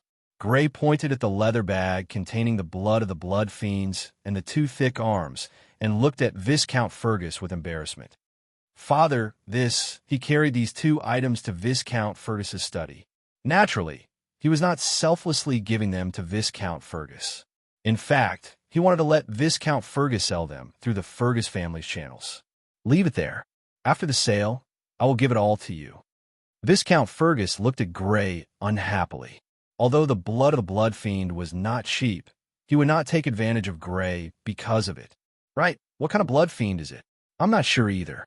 It's a huge ape with two big arms and very hard. It's a steel-armed ape. Viscount Fergus searched his mind for a while and said, this type of blood fiend has great strength and strong defense. The hardness of its arms is comparable to that of metal. Its only weakness is that it's slow. In fact, there was something he did not say. Even if it was him, he did not have much confidence in facing this type of blood fiend. However, he would definitely not say this. He could not afford to lose face if he admitted that he was not as good as his son. Since he had achieved his goal, Gray bid farewell and left. He had already stored a portion of the blood of the steel-armed ape in a bronze bottle. The only part of the steel-armed ape's body that was stronger than his was definitely the steel-armed ape's steel arms. Gray estimated that it should be similar to the blood fiend's ability. If he consumed the blood of the steel-armed ape, he should be able to obtain it. A pair of steel-like arms was definitely powerful and would definitely be able to greatly increase his battle strength. Chapter 144. On the second day, Gray did not receive a call from Viscount Fergus. It was clear that Viscount Fergus was still secretly preparing. Wealth worth 1 or 2 million gold coins. The person who brought it had to be completely trustworthy. Moreover, the movement could not be too big and could not be noticed by the other families. Otherwise, it was very likely that the other families would covet it. After breakfast, he went to the training room that he had asked the housekeeper to prepare the day before yesterday. The 200 square meter spacious room originally had windows all around. However, in order to prevent outsiders from seeing Gray's training situation, they were all sealed with wooden boards. After closing the door, Gray began to train. He was very familiar with the crawling training posture. His body was already in a conditioned reflex. Then he began to mobilize the blood force in his body and began to draw the corresponding wolf totem in his body. Whoosh! As the blood force circulated one round and returned to his heart, the wolf totem was completed. In the sealed room, it suddenly moved without any wind and circled around Gray. Then, a large amount of green radiance appeared and converged, condensing into a crawling wolf outside of Gray's body. This wolf was 3 meters long and covered in green fur. The green wolf's eyes were sharp and unruly, as if it was looking down at its prey. Although Gray had never seen a real Gale wolf, he could guess that this should be the image of a Gale wolf. Waves of numbness spread throughout Gray's body. The hourglass hanging on the wall was dripping. When all the sand in the hourglass disappeared, it was hung upside down again. In the room, the crawling Gale wolf disappeared and was replaced by a Gale wolf in a pouncing posture. After that, it was the Gale wolf tearing its prey apart. Finally, it was the Gale wolf howling at the sky. 10 minutes later, the Gale wolf howling at the sky also dissipated. At this point, according to Viscount Fergus, a person who had just become a ferocious blood warrior would have more or less reached the limit of their physical strength. At this moment, Gray was indeed sweating profusely. However, he felt that he should still be some distance away from his limit. He began the second round of training in the first posture, when half of the hourglass hanging on the wall was left. Who? Gray withdrew from his cultivation, and the Gale wolf shadow that shrouded his body exploded like green fireworks, finally disappearing completely. I managed to last 5 minutes longer than the others on my first try. Gray's eyes flickered. He was different from Viscount Fergus, who was only able to complete the first cycle of cultivation when he was implanted with the Gale wolf's bloodline for the first time. The first time he cultivated the Gale blood technique, he was already able to last for 5 minutes in the first cultivation position of the second cycle. It should be because of the blood essence of the Gale wolf. Gray secretly guessed the reason. The Gale Wolf's blood essence was the most essential part of the Gale Wolf's blood. It was certain that it was rich in nutrients that were extremely beneficial to cultivators. However, this portion of beneficial nutrients should have been wasted in the process of implanting the bloodline. Gray estimated that although the process of implanting the Gale Wolf bloodline into his body was similar to other people's, it was actually different. His metamorphosis ability allowed him to effectively use this portion of beneficial components. Not only did he successfully implant the Gale Wolf bloodline into his body, he also effectively used this portion of beneficial components to increase his strength. I wonder how fast my strength will increase after becoming a vicious blood warrior, and how long will it take for me to become a berserker? According to what Viscount Fergus said, there is no difference between the lower, middle, or upper positions in the cultivation of a vicious blood warrior. One only needed to complete the second cycle of the blood technique to successfully become a berserker. One only needed to complete the second cycle of the blood technique to be able to become a vicious blood warrior. It seemed that 3 cycles of the blood technique's cultivation was less than the vicious blood warrior's cultivation. It should be much easier, but in reality, this was not the case. The further one cultivated, the slower one's strength would increase. Even the slightest increase in strength could take several times more time than before. Although there was only 1 cycle of the blood technique's difference between a vicious blood warrior and a berserker, the amount of time it would take to become a vicious blood warrior could completely exceed the amount of time it would take to become a vicious blood warrior for the first time. It will take some time before I can make a rough judgment. Although Gray was in the middle of his second metamorphosis, and his speed of improvement was faster than ordinary people, at the vicious blood warrior stage, the improvement in strength was already extremely slow. For example, Viscount Fergus's improvement in training speed was completely measured in years. According to his estimation, even he would need to continue to observe for a period of time before he could clearly feel the improvement in strength. For the next 3 days, Grimm would cultivate the Gale blood technique once every morning and afternoon without fail. And just as he expected, after a full 4 days, he was still only able to persevere to the 5th minute of the second cycle of the blood technique's first training posture. His training speed was obviously slower than before he became a vicious blood warrior. On the 5th day, Gray did not have time to train because Viscount Fergus had already finished his preparations. Early in the morning, before the sun had even risen, he had already left the castle with Viscount Fergus and Bernal on horseback. Lord Viscount, young Master Gray, young Master Bernal. After leaving the castle and riding for half an hour, they met with a group of people. These people were driving more than 10 handcarts used for transporting goods. When they saw Gray and the other 2 arrive, they all greeted them respectfully. The leader of the group was a man with a white face and no beard. He wore a brown battle suit, and his skin was slightly pale. It was the leader of the Fergus family's hidden team, Edge. There were 2 other people beside him. One of them was a man with slightly dark skin, and the other was a man with a bald head. They were the 2 vice leaders of this team, What and Kim. Let's go. Pay attention to the secluded paths. Viscount Fergus nodded slightly and instructed. Yes, Edge replied and waved his hand slightly. Everyone started to move forward in an orderly manner.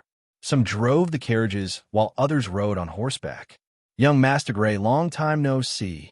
On the way, Edge, What, and Kim rode to Gray's side and greeted Gray. They had once fought side by side with Gray. Compared to Bernal, they were more familiar with Gray and closer. Yes, it's been almost half a year. Gray smiled and nodded at the 3 of them. He then looked at Edge and said, That's right, congratulations to Captain Edge. No, it should be Lord Edge. Edge had been granted the title of Lord because he had accidentally obtained important information about the Oliver family colluding with the Shadow Serpent during the last assassination attempt. It's all thanks to young Master Gray. I'm just basking in young Master Gray's glory. The pale, beardless man Ike was all smiles. After more than an hour, the group arrived outside the Red Leaves Forest. Leaving 3 people to guard the carriages, the group headed into the forest. Among the group, the weakest was close to a low-level blood warrior. They did not encounter too many obstacles and had already reached the area where the blood fiends were active. Everyone be careful. Be careful not to make too much noise. Viscount Fergus instructed everyone before leading the group forward. Under Viscount Fergus's instructions, Gray walked at the back of the group. Along the way, apart from Gray and Viscount Fergus, the others could not help but feel nervous. Everyone present knew how powerful the blood fiends were. Creak, creak, with a group of dozens of people, no matter how careful they were, the risk of being exposed was still very high. After traveling for more than an hour and circling around a few places that seemed to be inhabited by blood fiends, a sharp roar suddenly sounded. A blood fiend covered in green nimbly jumped down from a tree. It was 2 meters long and had a human form. Its body was covered in long green hair, but its face was red without hair. It bared its teeth and looked towards Gray's group. Wood monkey, Gray called out the species of the blood fiend uncertainly. The appearance of the blood fiend in front of him was very similar to the description of the wood monkey he had read in a book. Chapter 145. Blood Beast. Oh no, it's a blood beast. The sudden appearance of the blood beast made everyone, except for Viscount Fergus and Gray, pale. Even Ike's expression turned solemn. On this continent, blood beast had always been synonymous with ferocity and terror. Even if he was already an upper-level blood warrior, he would definitely die if he encountered one alone. He had no choice but to be afraid. Others step back. Gray and Ike assist me. Be careful, this is a wooden monkey. It can use the ability to control plants. Pulling out the cyan magic sword, Viscount Fergus quickly rushed to the wooden monkey as he spoke. Yes. Gray and Ike both responded and followed closely. Whoosh! Viscount Fergus had already approached wooden monkey and thrust his sword towards wooden monkey's throat as swiftly as the wind. Crash! The wooden monkey nimbly dodged and dodged. Then it stretched out its shiny black claws and grabbed at Viscount Fergus. Whoosh! Viscount Fergus' figure flickered and dodged the attack. Then he attacked wooden monkey from another direction. The wooden monkey was extremely agile. It lowered its body and dodged again. At this moment, Ike approached and attacked the wooden monkey from the left with a saber in his hand. The wooden monkey dodged and then chased in Ike's direction. It clawed at Ike fiercely. If Ike was caught, his stomach would definitely be torn open. At this moment, a cyan sword light swept out from Ike's side and swept towards the wooden monkey. Puff! The wooden monkey saw that the situation was not good. Although it was dodging, a bloody wound appeared on one side of its abdomen. Cherry red blood spilled, dyeing the wooden monkey's green fur red and dripping on the dry leaves. But this was not the end. Behind the wooden monkey, Gray appeared and also swept his sword on the back of the wooden monkey, leaving a bloody wound. Squeak! The wooden monkey, who was continuously injured, became extremely irritable. It let out a sharp howl and turned to pounce at Gray. Gray wasn't afraid at all. He stabbed out with his sword, aiming for wooden monkey's throat. Wooden monkey was forced to dodge. At this time, behind wooden monkey, Viscount Fergus and Eki arrived and attacked wooden monkey from 2 different directions. Puff! Facing attacks from 2 different directions, one of which came from a ferocious warrior, the wood monkey was unable to dodge in time and was instantly injured. Creak, creak! The continuously injured wooden monkey let out a sharp shriek. Then, the surrounding plants and trees all changed, turning into numerous whips that blotted out the sky and covered the earth as they attacked Gray's group. Step back, Viscount Fergus warned loudly as he retreated hastily. Knowing that the wooden monkey could manipulate plants, Gray and Ike were already on guard. When Viscount Fergus reminded them, they were already retreating quickly. After all, Gray had the strength of a ferocious warrior and was also proficient in speed. He easily dodged the attack. On the other hand, although Edge was already on guard, he was still just a high-ranking blood warrior. He was unable to dodge in time and was about to be struck by several whips. Chee, chee, chee. Fortunately, Viscount Fergus and Gray arrived in time, one on the left and one on the right, protecting Edge and cutting off the whips. It escaped. When the whips stopped, the wooden monkey was nowhere to be seen. Obviously, this fellow had judged that it was not a match for Gray's group, so it took advantage of the activation of its planned ability to escape. If Gray and Viscount Fergus did not care about Edge, they might be able to stop it. However, Edge would be in trouble. Facing the Blood Fiend's blood ability, even if he did not die, he would definitely be seriously injured. Moreover, they were not here to hunt Blood Fiends. For this reason, they needed to minimize the number of battles and conserve the power of blood. Since the Blood Fiend wanted to escape, there was naturally no need to stop it. In fact, this was exactly what they wanted. Not long after, the group continued to advance. Those present were either not weak or had undergone strict training. They quickly adjusted their mentality and continued on their way. After an hour, they were already close to the Imperial ruins. Other than the wooden monkey, they did not encounter any other blood fiends along the way. Great, we're almost there. Bernal had been to the ruins before. Seeing this, he could not help but let out a sigh of relief. However, at this moment, a loud and clear roar sounded in the mangrove forest. Following that, a blood fiend with golden red fur abruptly sprang out of the forest. Excluding its tail, its body length was 5 meters. Its head was large and round, covered with a long golden red mane that extended to its shoulders and chest. This was an animal very similar to the lions in his previous life, but its body was larger and the fur on its body was different. Blazing Lion. This distinctive characteristic immediately allowed Gray to identify the species of this blood fiend. Blazing Lion Masters, male lions that could control flames. They could control flames to fight for themselves and were natural fire manipulators. Attack. Viscount Fergus growled and strode towards the blazing lion.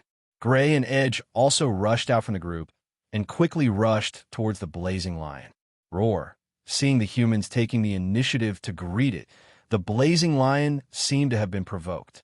Its 2 hind legs kicked violently and quickly rushed towards Viscount Fergus. When it was close to Viscount Fergus, it suddenly twisted its body and slightly moved away from Viscount Fergus. From the other side, it opened its bloody mouth and bit towards Viscount Fergus. Whoosh! However, it bit empty air. Viscount Fergus suddenly moved to the side and avoided it. At this moment, Gray and Edge had arrived from another direction. The longsword and longsword attacked the blazing lion separately. The blazing lion took a few steps back and avoided the longsword and longsword. At this moment, Viscount Fergus appeared behind it. Poof! A green light flashed, and a deep bloody wound appeared on the blazing lion's back. Viscount Fergus's magic sword had a sharp attribute, causing the wound to be extremely deep. Roar! The blazing lion roared in pain and turned its head angrily towards Viscount Fergus. It stomped on the ground and leaped into the air. Its front claws suddenly slapped towards Viscount Fergus. Clang! The sharp claws and Viscount Fergus's sword collided, producing a metallic sound. After a pause, the blazing lion landed steadily. Viscount Fergus kept retreating. His strength was weaker than the blazing lion's. The blazing lion did not give up and was about to continue pouncing on Viscount Fergus. However, at this moment, a sword flashed. It was Gray who attacked. Poof! Another wound appeared on the blazing lion's back. Dark red blood spilled, causing the blazing lion's originally golden red fur to turn dark red. Viscount Fergus had intentionally clashed with the blazing lion just now to create an opportunity for Gray to attack. Roar! Feeling the pain, the blazing lion angrily turned back and bit Gray, but Gray had already retreated. Poof! Not only that, behind the blazing lion, Viscount Fergus approached again and left another wound on the blazing lion's body. Looking at the blazing lion that was being played around by Viscount Fergus and Gray, Edge, who was looking for an opportunity to attack, was full of doubts. He always felt that for an upper-level blood warrior, Gray's strength was a little too strong. He already had this feeling when he faced the wooden monkey earlier. However, he also knew that different blood techniques had their own strengths and weaknesses as well as their own inclinations. For example, his blood technique was inclined toward assassination and was mediocre in other aspects. He could not simply assume that his opponent was of a higher level than him, simply because they were stronger. Moreover, 17-year-old ferocious blood warrior was too inconceivable. Thus, as soon as this thought was born, he had already discarded it. Whoosh! Pushing all these thoughts to the back of his mind, he found an opportunity and suddenly approached the blazing lion. He slashed the lion's back with his sword, leaving a shallow wound. Then, he quickly retreated and dodged the blazing lion's front paw. Roar! The blazing lion, who had been continuously injured, let out an angry roar. Then, golden red flames could be seen burning on its forelimbs. The withered leaves and weeds on the ground quickly burned, emitting thick black smoke. Not only that, but even the ground showed signs of being scorched black and melting. What a high temperature! Seeing this scene, Gray was shocked. At this temperature, it was not impossible to melt gold and forge iron. Viscount Fergus's magic sword might be slightly better, but if his and Edge's weapons came into contact with it, it was very likely that they would be melted. Be careful. Don't let the weapons come into contact with its claws. They will melt. Viscount Fergus also reminded, confirming Gray's judgment. Edge's expression became extremely solemn. Gray and Frank's expressions also became serious. The ability of a blood beast was no joke. Once it was used, the danger level of this blood beast would immediately increase by a level. Roar! At this moment, a loud and clear roar sounded again. Hearing this roar, everyone could not help but change their expressions. Even Viscount Fergus and Gray's expressions could not help but change slightly. This was because this roar did not come from the blazing lion that they were besieging. It came from another direction. There's actually another one. How can it be? Bernal and the others, who were nervously watching the battle, turned their heads to look in the direction of the roar. Their faces could not help but turn pale. In that place, a blazing lion with the same golden fur appeared and quickly ran towards them. A second blazing lion had appeared. Don't blood beasts rarely live in groups? Bernal's face was pale, without a trace of blood. One blazing lion was already so difficult to deal with. Now that another one had appeared, it was simply a disaster. Although they were not weak, the weakest among them was close to a low-level blood warrior, and he and the other two vice-captains were middle-level blood warriors. The difficulty of facing a murderous-level blood beast was a little too high. A male and a female. Gray narrowed his eyes as he spoke. Apart from a few types of blood beasts, most blood beasts rarely gathered in groups. This was because their bodies were huge and their appetite was shocking. If they gathered together, it was very likely that there would be a shortage of food. Chapter 146. Gray, go and stop it. Viscount Fergus ordered Gray with a solemn expression when he saw the other flaming lion pouncing toward them. Yes. Gray responded and withdrew from the siege, pouncing toward the other flaming lion. Lord Viscount, it's too dangerous to let young Master Gray go alone. Edge looked anxiously at Viscount Fergus, his eyes full of worry. Gray was indeed powerful, perhaps even more so than Edge. However, he was only an upper-level blood warrior. Letting an upper-level blood warrior face a murderous-level blood fiend alone was no different from sending himself to his death. It's all right. Viscount Fergus replied calmly, with a calm expression. His attention was focused on the flaming lion that was surrounded by them. Gray. Bernal looked anxiously at Gray, who was charging toward the second flaming lion. Father's decision is too rash. How can Gray face the flaming lion alone? He wanted to help, but he was only a middle-level blood warrior. If he went up, he might not be of help, but would be a hindrance instead. Young Master Gray. What? Kim? And the others could not help but look worried. Many of them had fought side by side with Gray. They had a good impression of this noble child who did not have the arrogance of a noble. Roar. Looking at Gray, who was blocking its way, the flaming lion roared angrily. It wanted to rush to its companions as soon as possible. Its two thick hind legs kicked violently, and its body pounced forward quickly. A sharp claw suddenly clawed at Gray. Whoosh! Gray suddenly retreated rapidly and dodged the attack. Slash! The flaming lion's sharp claws scratched the ground, leaving deep claw marks. Dead leaves, soil, and stones flew everywhere. After missing its attack, the flaming lion was about to look for a new target. However, at this moment, Gray, who had just retreated, suddenly dashed forward like an arrow. Whoosh! The gleaming long sword was like the arrowhead of an arrow, piercing toward the flaming lion.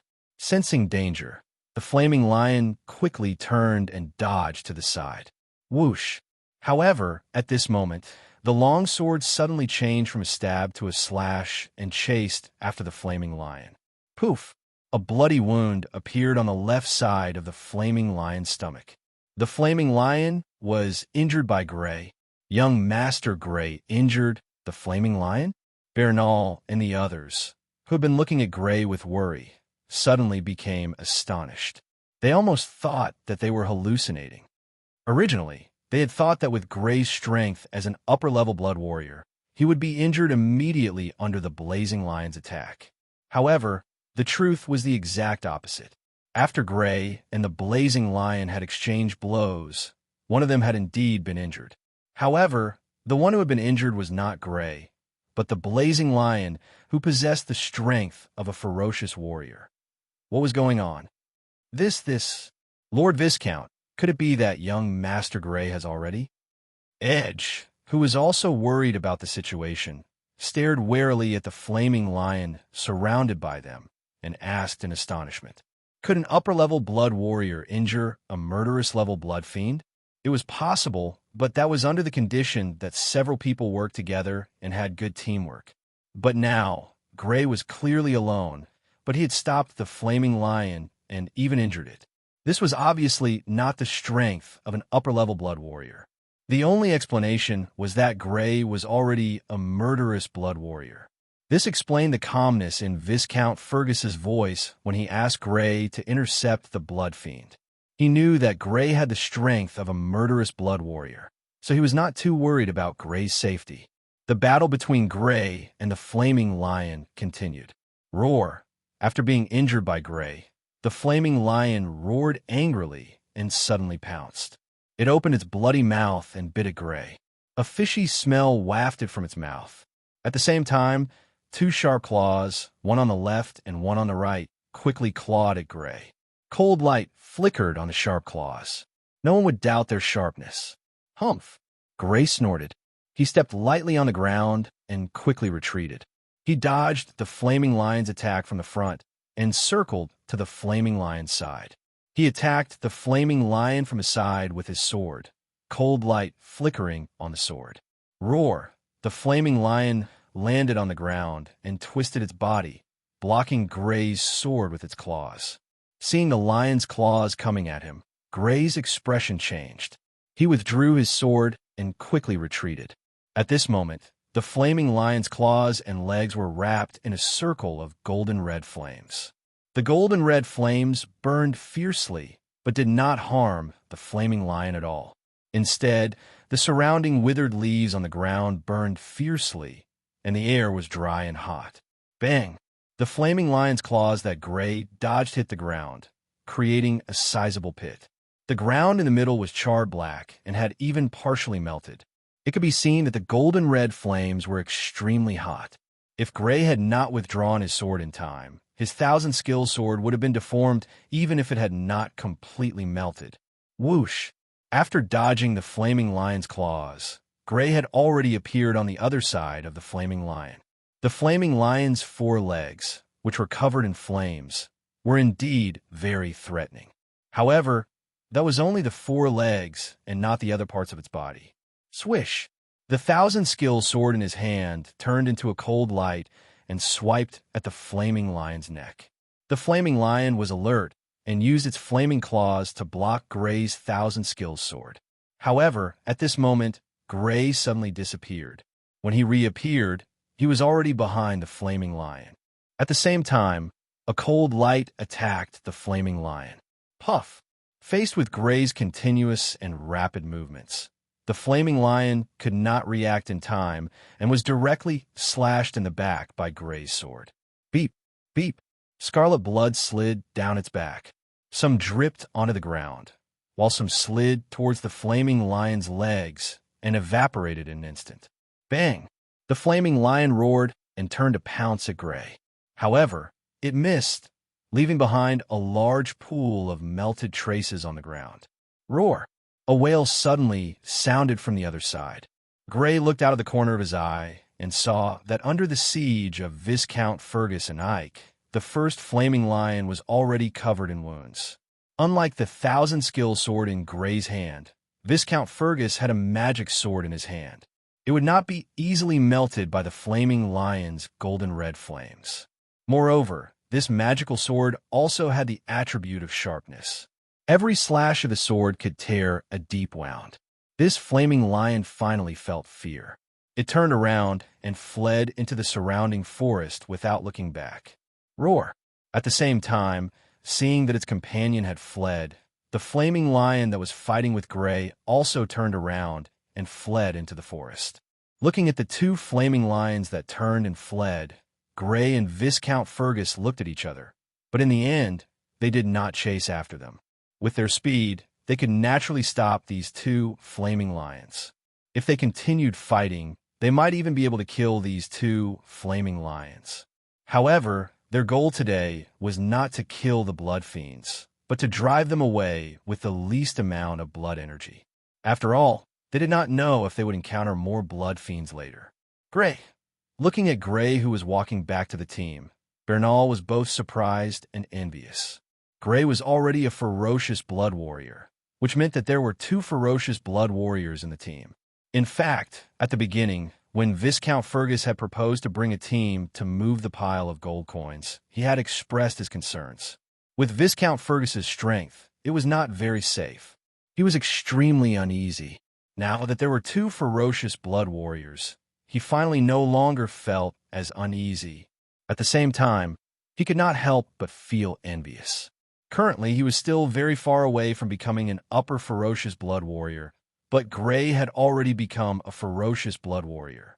If not for his strong mental fortitude, he might have been depressed by this blow. Don't look at me. Father didn't allow me to say it. If you want to blame someone, blame Father. Faced with Bernal's reproachful gaze, Gray shrugged and said, I wouldn't dare. Chapter 147. The group set off once again. This time, everyone was much more relaxed. After all, there were two murderous blood warriors in the group, which greatly increased their safety. They were not afraid of ordinary murderous blood fiends at all. Because they were not far from the Imperial ruins, they quickly arrived at the Imperial ruins. During the journey, they did not encounter any blood fiends. Blood fiends had territories, and they were not too densely distributed. They should still be within the territory of the two flaming lions. I didn't expect there to be such a place in the Red Leaf Forest. Edge looked at the dilapidated building in amazement, but he could still see the majesty of the past. They actually built a house in such a place. Aren't they afraid of being attacked by blood fiends? What's eyes were filled with doubt. This is a relic from the Imperial era 1,000 years ago. At that time, this place should not have been a forest. Naturally, there shouldn't be any blood fiends here. Bernal explained. Imperial ruins? Young Master Bernal, may I know what this Imperial ruin is? After hearing Bernal's explanation, Edge, What, and Kim could not help but look at Bernal in astonishment.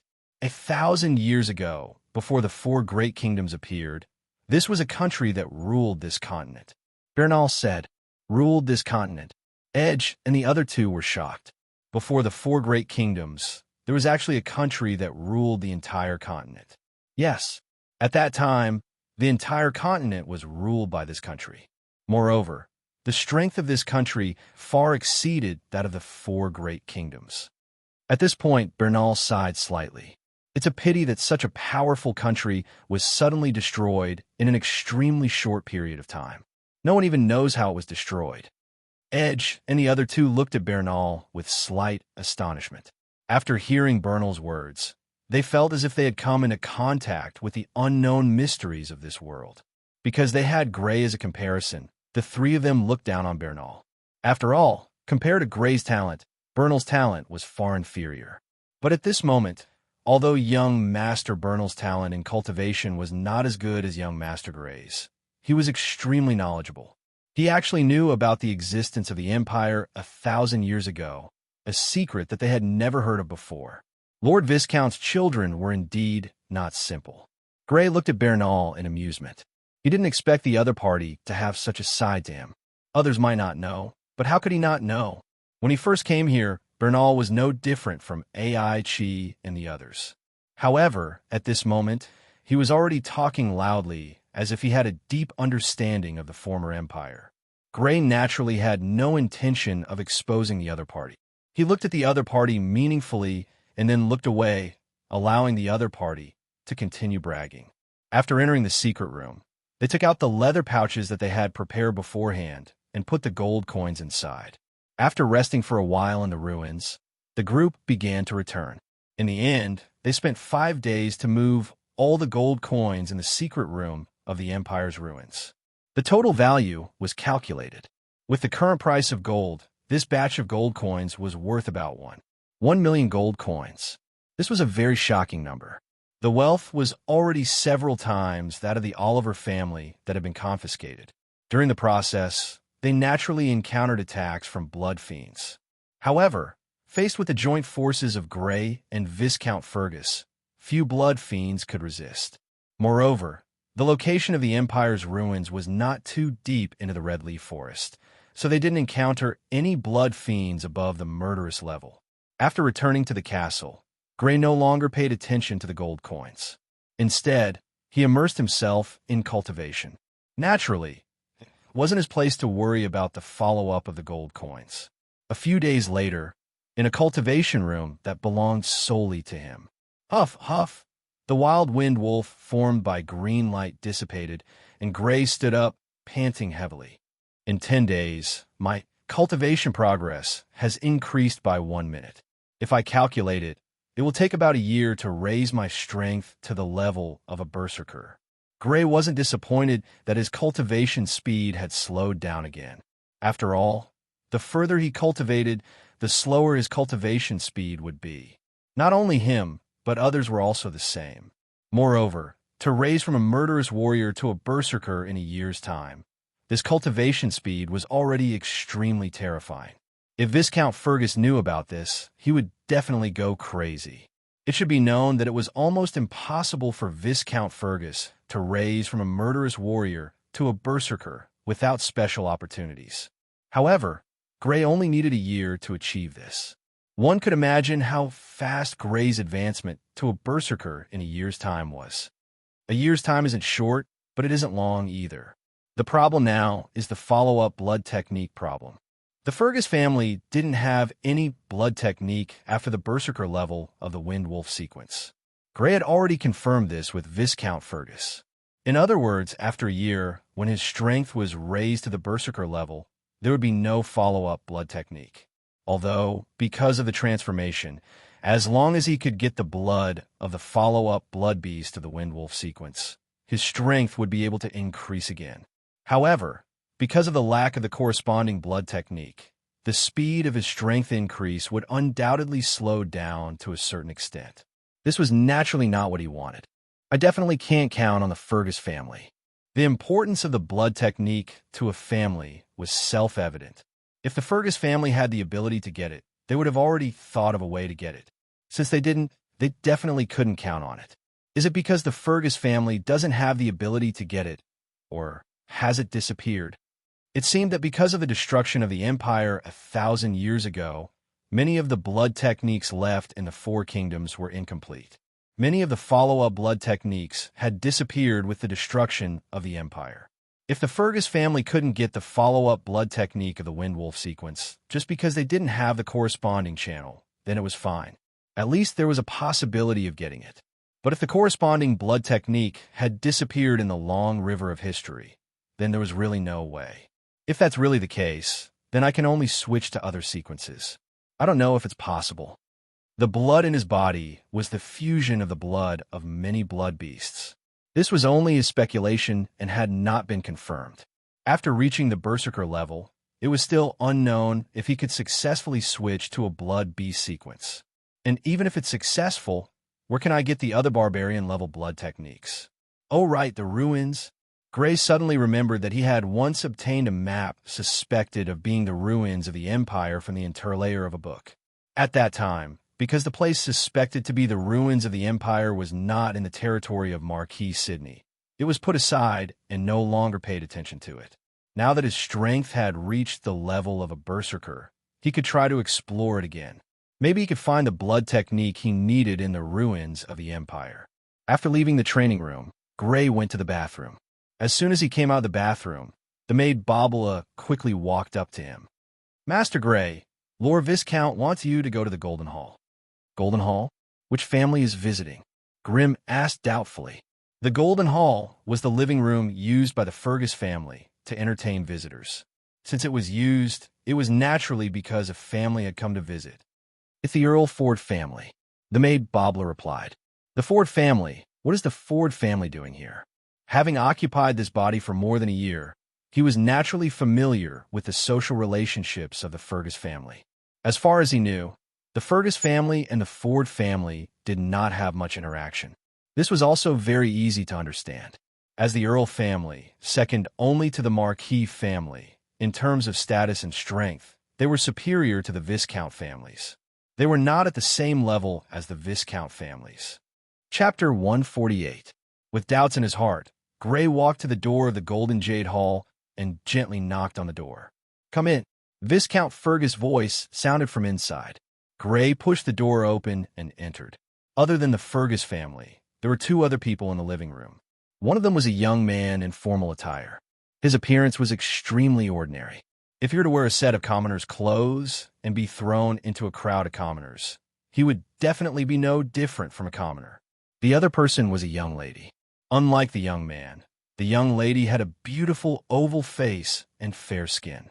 She wore a light blue slim-fit dress that showed off her slender figure. "This is my third son, Gray." Viscount Fergus introduced the two parties. "Gray, this is young Master Twain and Miss Hazel from the Ford family." "Greetings, young Master Twain and Miss Hazel." Gray greeted the two of them. He had seen the two of them at Sidney Castle. He had long known of Twain Ford name. As the leading figure of the next generation of the Ford family, Bernal had introduced him. As for the young lady, he was not too sure. She seemed to be one of Earl Ford's daughters. "Hello, nice to meet you." Twain and Hazel both stood up and greeted Gray politely. Twain looked at Gray with a trace of caution and politeness, while Hazel looked at Gray with a trace of curiosity and suspicion. "Young Master Twain and Miss Hazel are here to deliver the invitation to the auction." Viscount Fergus gestured for Gray to sit down. Then, he got the servant beside him to pass an opened invitation to Gray. Gray reached out to open it. At the front were some polite invitations, and at the back were a list of some valuable items that would appear in the auction. Gray browsed through them one by one. There were rune items, all kinds of jewelry, and even magical items. As an Earl's family, the Ford family had a good relationship with a master refiner. Hence, they could get magical weapons from time to time.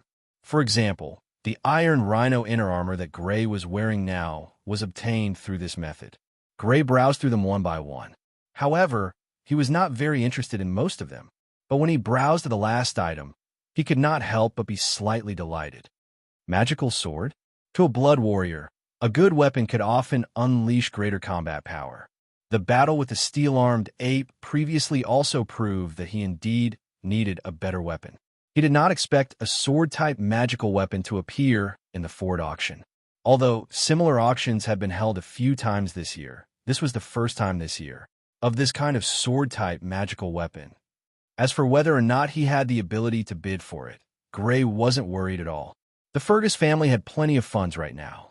This time, the Fergus family had earned 1,000,000 gold coins. Taking out a small fraction was enough to buy it.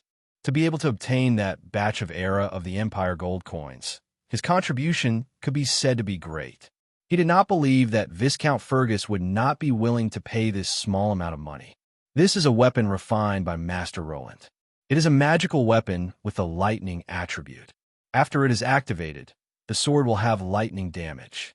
Seeing that Gray was interested, Twain smiled and said, "Lightning attribute." Gray's eyes could not help but brighten. The effect of lightning was not only reflected in the damage. A weapon with a lightning attribute could not only cause damage to the enemy after hitting it, but could also paralyze the enemy and slow their movements.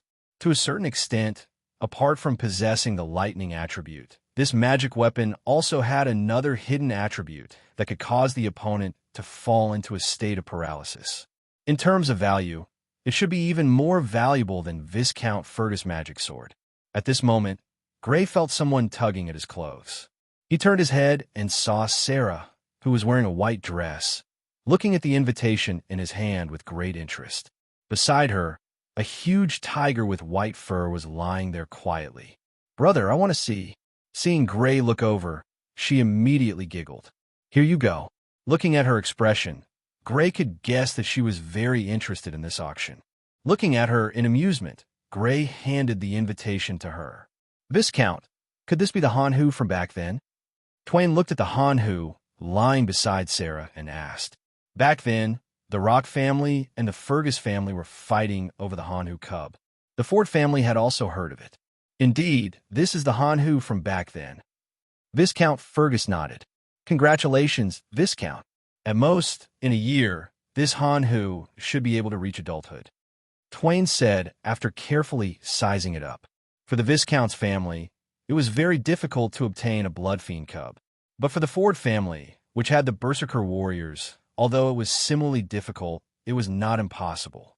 In fact, Twain himself had obtained a Bloodfiend cub during his coming-of-age ceremony, so he had a lot to say about Bloodfiends. "Thank you." Viscount Fergus smiled. After having lunch with the Fergus family, the two from the Ford family took their leave. Tang Yin and Hazel were seated in a carriage that was pulled by two strong horses. On both sides of the carriage, there was a picture of a lion wrapped in flames. "Second brother, you're too polite to the Fergus family." Hazel looked at her second brother, Twain, in confusion. She knew what kind of personality her second brother had. He seemed to have no arrogance, but in reality, he was extremely arrogant.